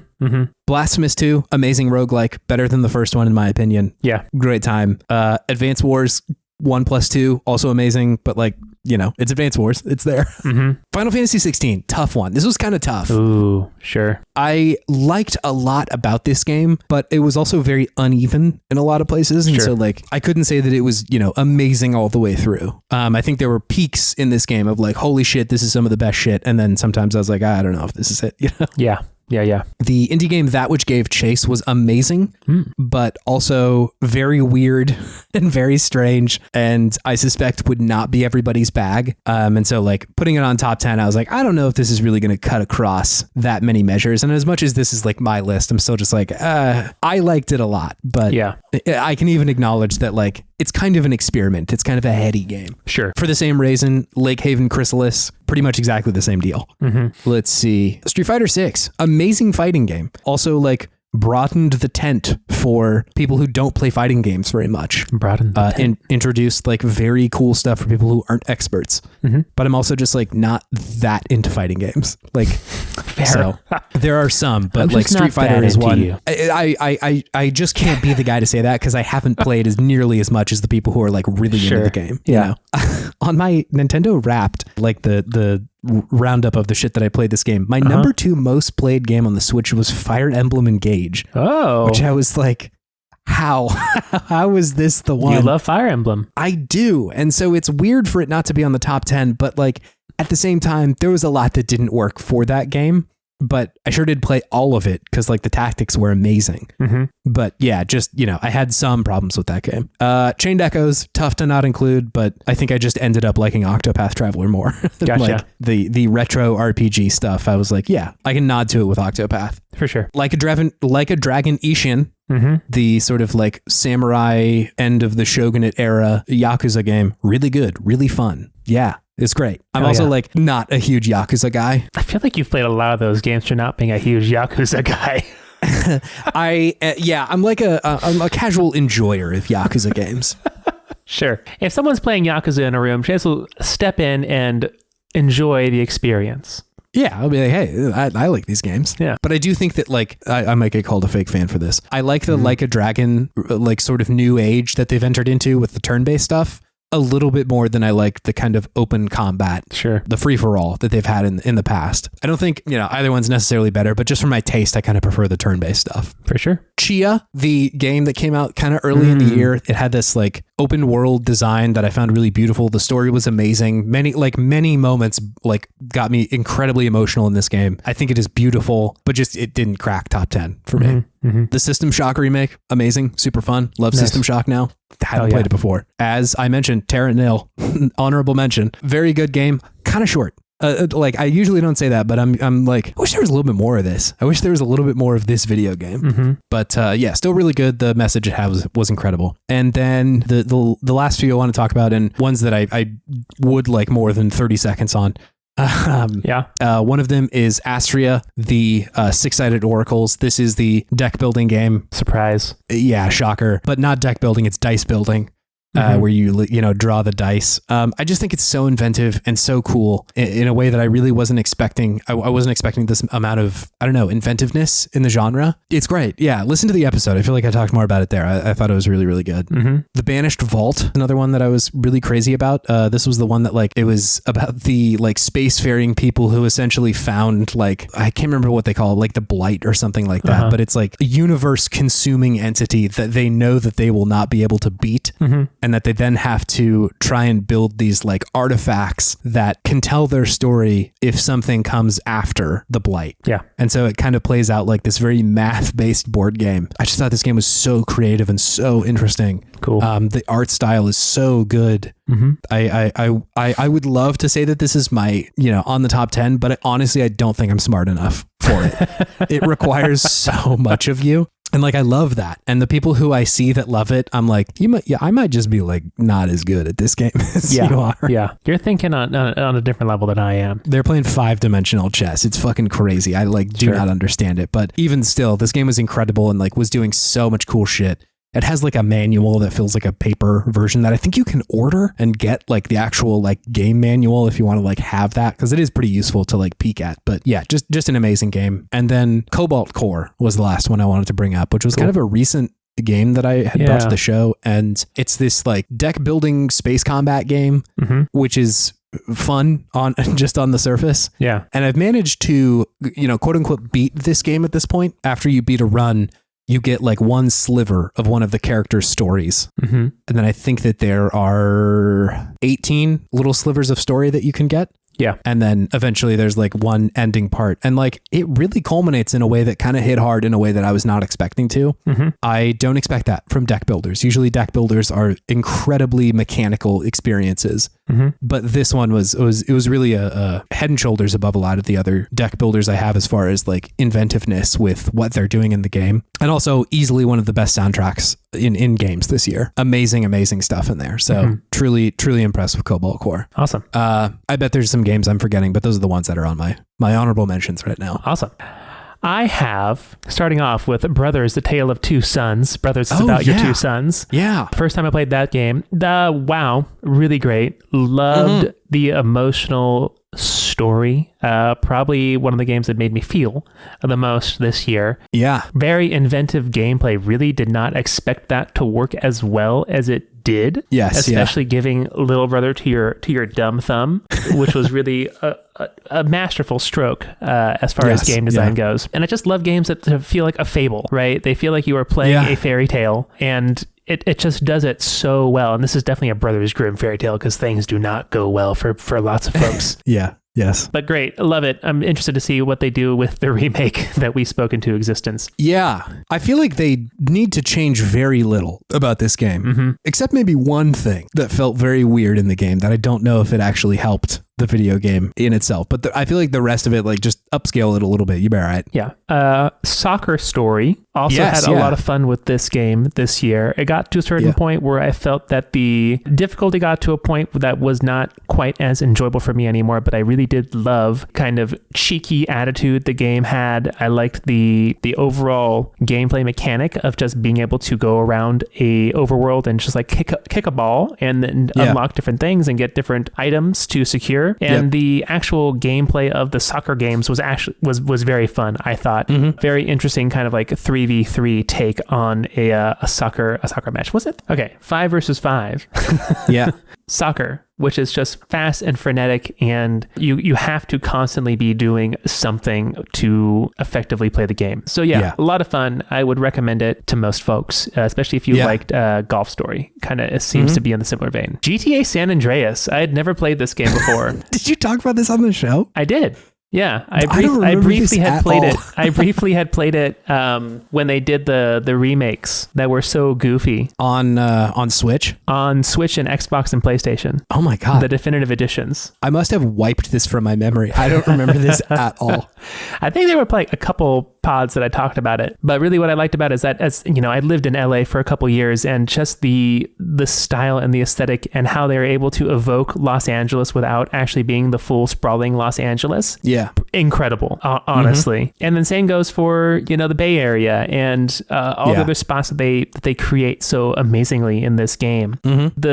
Somehow that the gameplay feels snappier than even like the newer ones. It's more arcadey. They're trying not to be as simmy as like GTA 5 and Red Dead 2 are trying to be. So it feels like I can navigate the world a little bit more easily. As a result, the soundtrack, oh my goodness, wow. Amazing. That is an all-timer for sure. But what really was the downfall of the game was I think it's a much reviled level was the RC plane got me. I couldn't get past the RC plane. I'm like, okay, I'm good. I've gotten my fill of GTA San Andreas after that. Sure. Yeah. But still a very fun game. Really enjoyed it. Maybe one day I'll go back to it, but we'll see. Yeah. Yeah. Cyberpunk 2077. Oh my God. Yeah. I didn't even bring this up. This was an oversight because I also played Phantom Liberty, which was new this year. Yeah.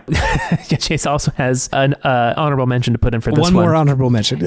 I'd never even played the base game. I had waited and waited and waited, just like kind of keeping track of how they were doing with the updates until we were like, okay, this is the one. Yeah. Come on in. This is what you kind of wanted from the game when it first released. And I was very pleasantly surprised with this game. After having my expectations go so low after what people had been saying was going on in this game. It really had the benefit of the doubt at this point, or not the benefit of the doubt, but it's just like it could only go up in my esteem. Yeah. And I did a preview on the PlayStation Network, and then when it was up, I was like, okay, you got me, I'm in, and I purchased it for the full price, and I do not regret that at all. It's a fun game. I'm still going back every now and then. I'm playing through some missions. Yeah. The city they've created is pretty remarkable. Yeah. I can see how it took so long and was so difficult to get going. But we'll see what, CD Projekt Red can do in the future now that they have a little bit more know-how of how to make this type of game. And I think that probably showed in spades with Phantom Liberty is what it sounds like. Everyone seems pretty on board for that one. I was really impressed. If you can only play one part of Cyberpunk, play Phantom Liberty. It's really, really great. So yeah, really fun time with that game. I also want to talk about Devil May Cry 5. Oh my God, yeah, you played that this year. That was very fun. That was probably one of the most surprising games that I played this year. I've never been a huge Devil May Cry person. I've tried pretty much all of the games up until this point. None of them landed with me for one reason or another. I don't know what clicked with this one in particular, other than that maybe, I'm just more used to third-person action-adventure games after playing a lot of FromSoft. Yeah. I've dabbled with Bayonetta, so I've gotten a little bit more used to, combo-based gameplay where you're just trying to do the sickest thing you can think of. But this game was great. I loved all the different characters. They all felt and controlled very differently and uniquely. The graphics are insane in this game. It looks gorgeous. I loved all of the different characters in the game. They were all so unique and quirky and weird. And I love it when characters are just going for broke for just like, you've never seen someone like this before. And here they are in all their glory. Love the customization of the different, I forget what they call it, but the little arms you can equip to the main character, Nero. Sure. Yeah. So many different fun things you could do, like Mega Man's Buster Cannon you could get on there. Just like nods to Capcom itself as a company. And it's getting kind of old to talk about this kind of thing, but it's a game that's in conversation with itself and its past, right? And really, I think it's trying to reckon with itself and be like, okay, how do we continue with these characters in a way that feels comfortable and good for the modern world? And I think it does that in an interesting way. I'm curious to see what they do for DMC6 after this one. They have great groundwork to work with at this point. Some listeners, close your ears because we're about to talk about the big G word, and that's golf, baby. PGA 2K23. I had an irrationally good time with this game because for some reason, I don't know if it's just because it's my first golfing game that clicked for me, like 2K golfing game, but it took me back to the old days of NBA 2K where I could just make a little goblin of a character and just have a fun time leveling them up while just kicking ass against all of these professional athletes who have played this sport for their whole lives, and I'm just this creature who has come forth from the shadows to vanquish them. It's always just so fun to make a ridiculous looking character, and it is a fun gameplay too. It's relaxing. The commentators are great in a very golf way, and it is very satisfying to hit the ball and to try to really think before you hit it about, okay, how do I need to place this right now to give me the best chance to hit this in as few strokes as possible. So just very fun. A great game. I would recommend it to anyone who enjoys like a golf game. And my last honorable mention is Venba. Really enjoyed this one. I had no idea what this game was, but it just popped up on Game Pass, and I said, why the heck not? Finished it in one sitting. It's a short game. It's an emotional game. It's a very great immigrant story that is also told through food, and who doesn't like food? Right? It's great. It's a special little experience. It's colorful. It's bright. Hits a lot of different emotions, joy, sadness, everything in between. And I really had a fun time playing through that story and experiencing what the game creators had to say. Yeah, totally. That's it. That's all my honorable mentions. Well, great. We've left ourselves just enough time. Cue the air horns, baby. GateFest 2023. Welcome, everybody. Yeah!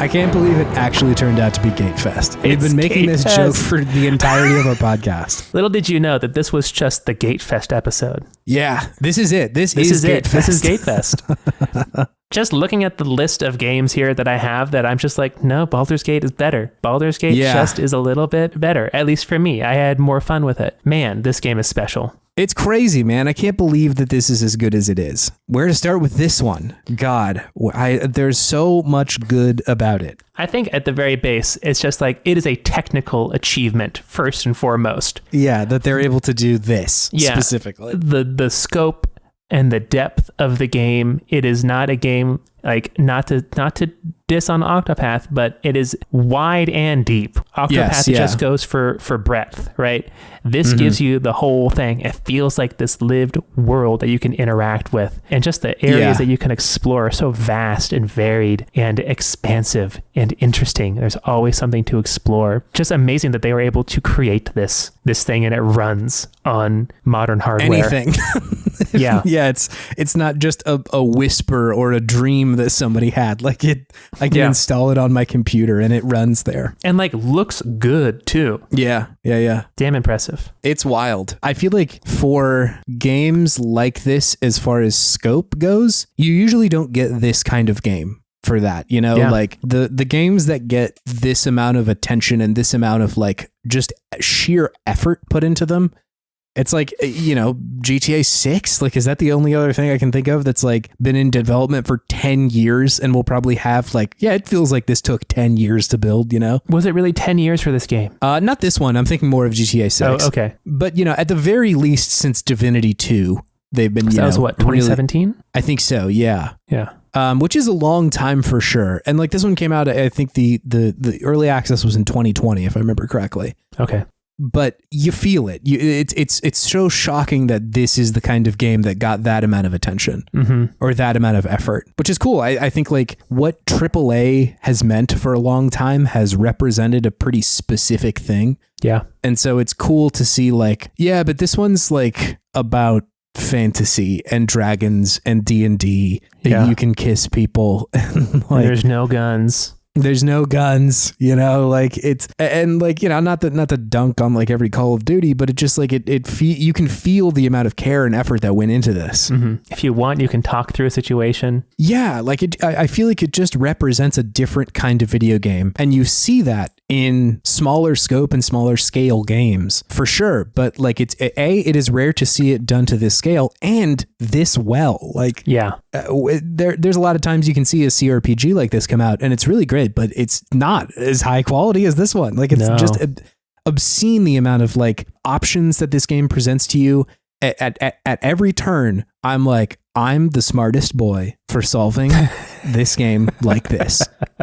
The game definitely won't have an answer for what I'm about to do. There's like a talking ox who's like, hello, Chase Allhart, we know you would come here. Like they have every single turn of the game. They know that you're coming, right? Yeah. It's like, you've activated my trap card. It's talking ox. Yes. It's so amazing that they're able to handle so many of these situations. And I know that represents just a mountain of work, but even still, it is impressive to play. You know, it's shocking to be able to experience something like that. What else? I liked Divinity. You were much hotter on that game. I love Divinity. Larian's previous game, the developers of this game. And at least personally, I think one of the things after having played Baldur's Gate, one of the things that kind of like prevented me from loving Divinity, and this is going to be a very like surface level complaint, but I like that that Baldur's Gate allows me to see the characters up close, that in dialogue, you're getting shot and reverse shot of you and the character talking to each other. Like it allows me to connect to these people in a much larger way than absolutely, you know, text, and even the voiced dialogue that they have in Divinity, like didn't get me to that spot. And so I am maybe understandably so endeared and connected to so many people in this game. Yeah. Like I genuinely care about these fictional characters in a way that like I don't know that I have since like Mass Effect, you know? Absolutely. Yeah, no, this is probably the most memorable party of characters for me as well, since like a Mass Effect game. Yeah. Where I can like name them all off, be like, oh yeah, that person did this thing, that thing, the other thing. This is their backstory.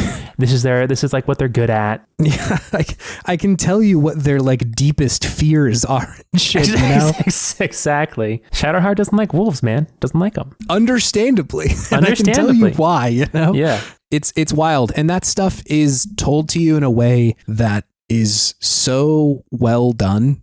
Just the writing in it is wild that they're able to achieve this kind of stuff. Not to mention the sheer just like gigabytes of performance from people like human performance that this game has. Yeah. Everybody is just on their fucking A game. Absolutely. Yeah. Every character, every interaction that you have, the main cast is absolutely stellar in every piece of dialogue that they have. None of it feels phoned in. Yeah. The narrator is doing like a fucking masterclass in how to set tone for a situation. Mm-hmm. And I like even down to the shit where I've seen interviews with the lady who did the narration for this game, and she's like, yeah, we had to record like every piece of dialogue like 18 times or something like that because I have to say things differently if you're playing a different character. So like if you're playing as Asterion, your interpretation of the things that are happening kind of internally are going to be different than if you're playing as Shadowheart. Wow. And so like the narration has to be different.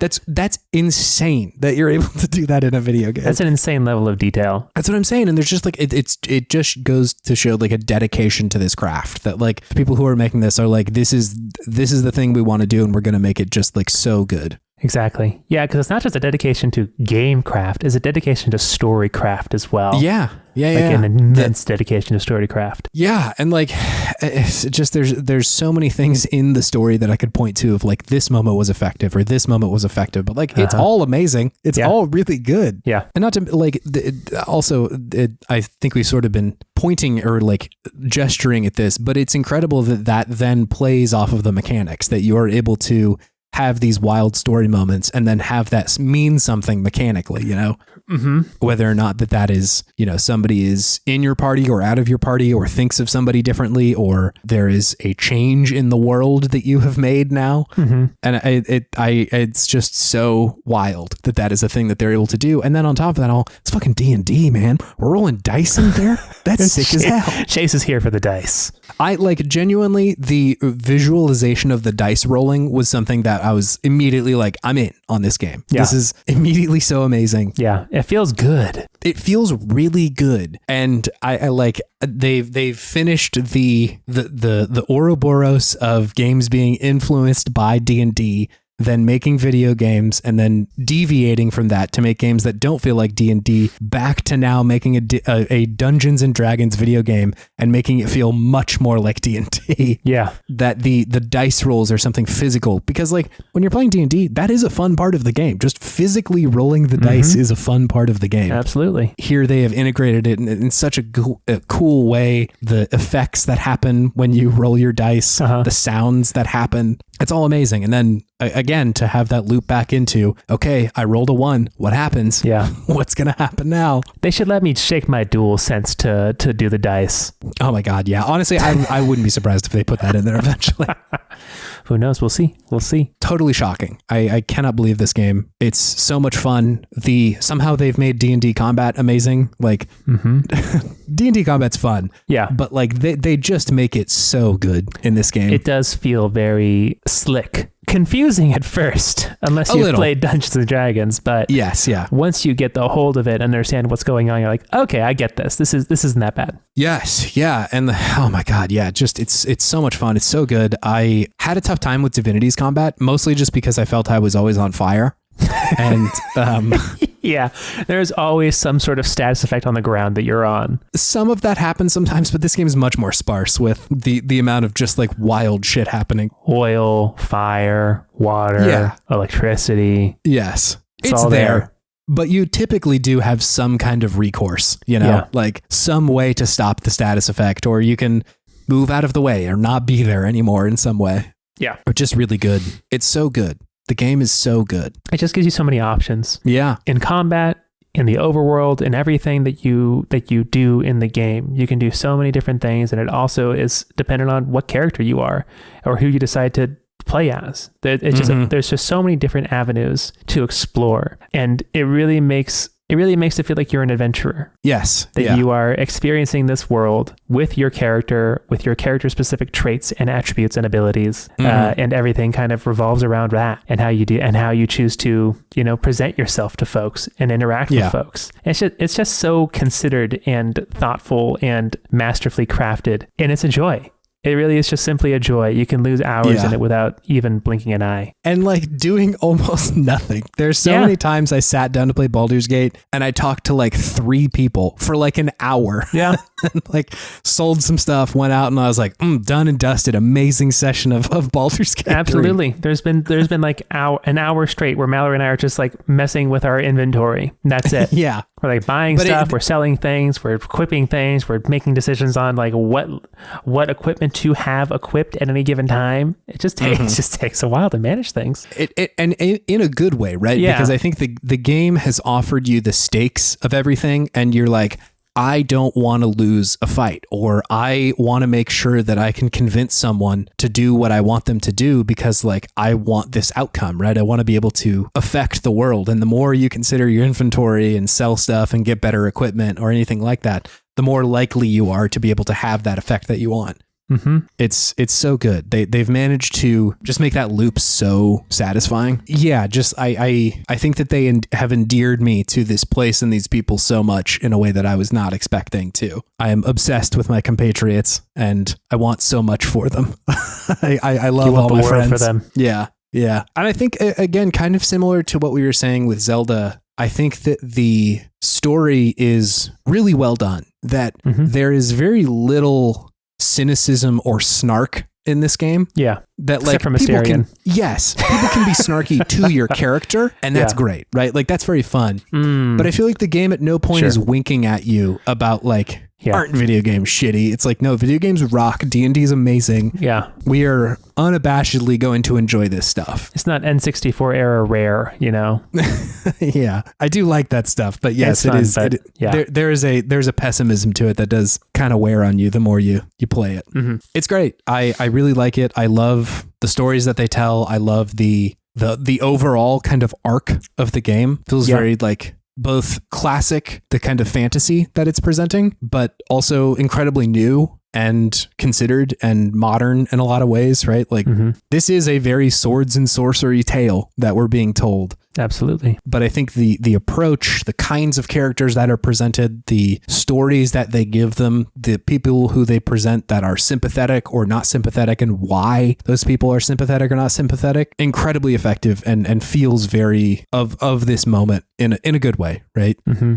Like I think there are definitely just like kind of chaotic bad people in this game, but I think a lot of the more like villainous characters, you get a lot of information about like why are they like this, right? And it's not just, you know, we are mustache twirling I'm villains. The bad guy, that's why. Yeah, right. Like I think it's helpful again because it grounds you in this world. Yeah. And you can compare yourself and contrast yourself with the people in it and the villains because of your like belief system about the world and the people. Yeah. Not just like, well, you're the bad guy and I have to fight you. It's like, no, I believe something different than you. Yeah. Which makes those fights like so good and so effective. This is a philosophical disagreement we have. Yes. You must die, sir. And like in a lot of cases, if you agree with them, you can probably side with them. Sure can. Ways, you know? So it's just unbelievable. You want to join the murder cult? Go for it. Yeah. You can probably join if you want to. Sure could. I have to imagine that I will be playing this game for many, many years. Yeah. That like each other side character that I roll will probably be somebody else.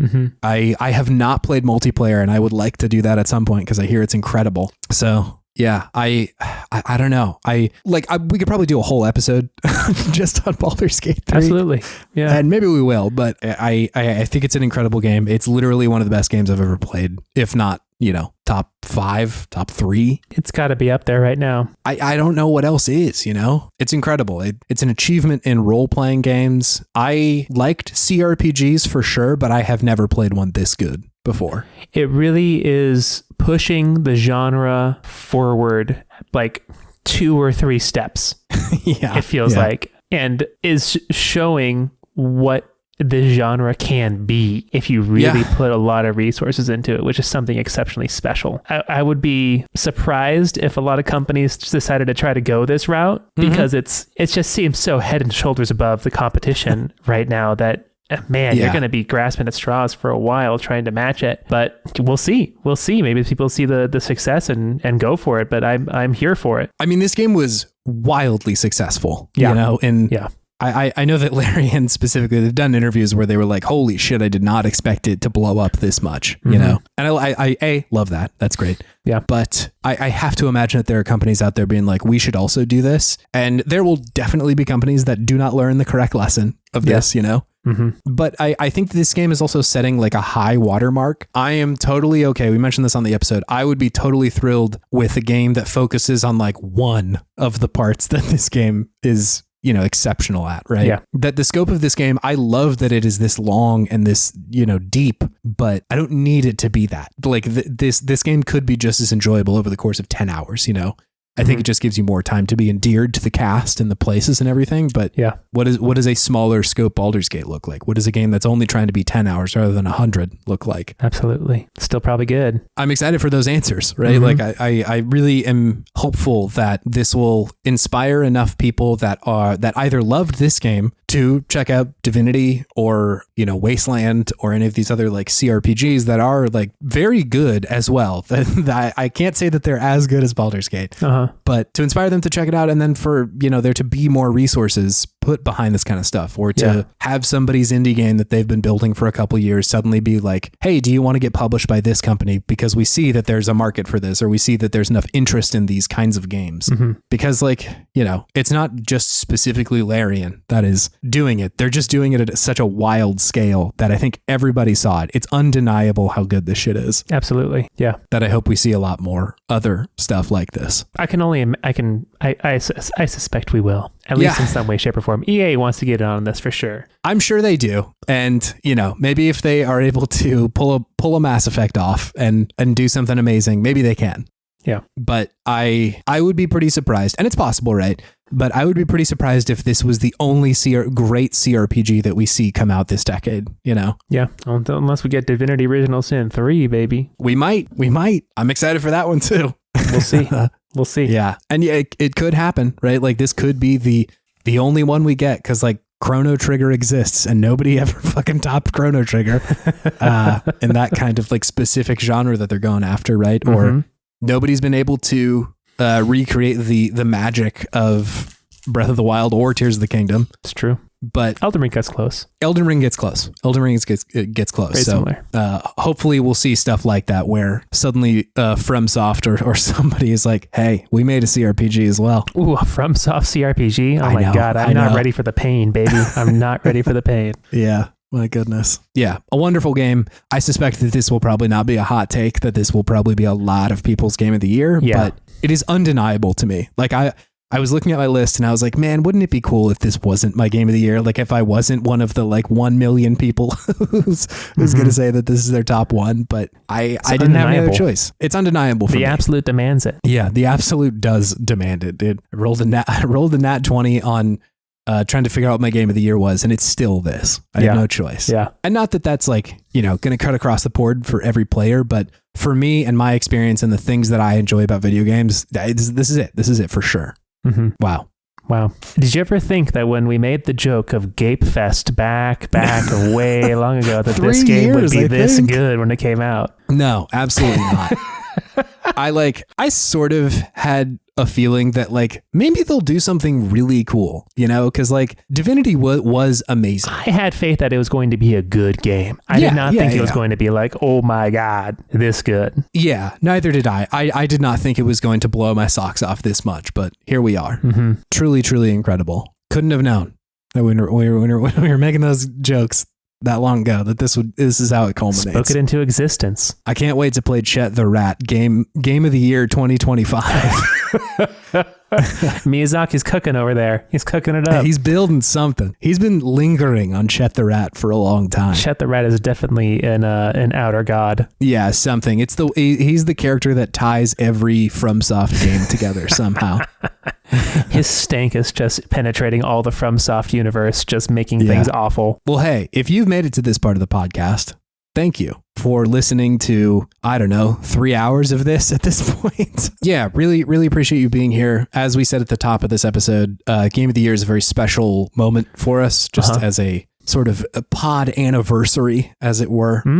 Yeah. So it's cool to have this kind of built-in celebration into the year. But just really cool to reflect and feel out what has worked for us in this bananas year. Yeah. Yeah. I'm not going to ask you to recommend this podcast because like you've already done a lot.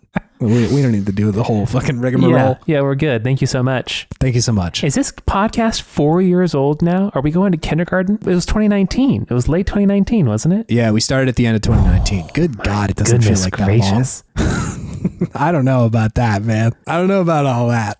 That's wild to me, truly. I feel like an amateur still, but like 4 years is kind of a long time to do something. We got a bachelor's in podcasting.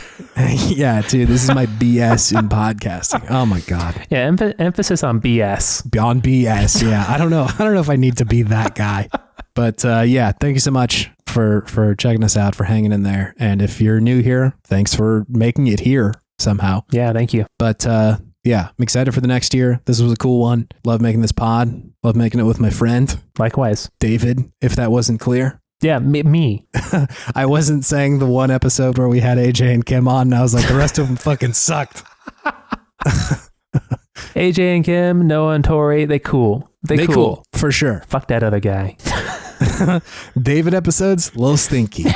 Get them out. Straight into the trash. No, not true. It's very fun. Couldn't do this with any other people except Da Bien. Thank you. Likewise too. Yeah. Like I said, you were the one and only person on my podcast co-host of the year list. True. And Chase, it's okay. If I didn't make your list, that's fine. You didn't mention it at all after I said that, so we're good. We're good. I hold no grudges. What I was gonna say is that I was editing the first part of this episode today just to get ahead of it, and I didn't hear you when you said that the last time. And in the edit, I'm just like sick, and just move right past it. I know you were very like, oh yeah, dude, that's tight, bro, and then just moved on. I was like, oh, okay, I guess I didn't make his list. That's fine. We're cool. We're cool. I immediately started into my number 10 game. I was just like, emotional vulnerability, not today. See you later. Yeah, David says some shit, and we're talking about video games. Excuse me. This is a list episode, sir. This list stops for nobody. Co-host of the year, David. It's you. Come on, baby. Thank you. I don't make any other podcasts. This is the one. You know. You don't have any side casts. I don't have any secret podcasts. My goodness. Out there, I think. I guess I have asynchronous. So we told you about that one. Yeah. You know about that. Yeah. Shouts out Scout. Also, shouts out Scout for making the podcast art. Yeah, thank you for this show. Also, thank you TWG for having us on the network. Love Absolutely. It here. It's great. Yeah, that's it. That's all. That's my limit on podcasting for the year. That's all you got, huh? That's literally it. That's all I got. Hey, sometimes you got to know your limits, and that's your video game wisdom of the week. For the year. I probably should have said this at the top, but we're taking next week off, so we'll see you in the new year. It goes in with the video game wisdom. Hey, we need to know our limits. Can only do so much. Also, here's some logistics at the 3 hour and 30 minute mark. Yeah. Take care, everybody. Hope you have a good end of the year. Happy New Year, all. Happy New Year. We'll see you in 2024 for more Video James. Year 5. Bye. Bye.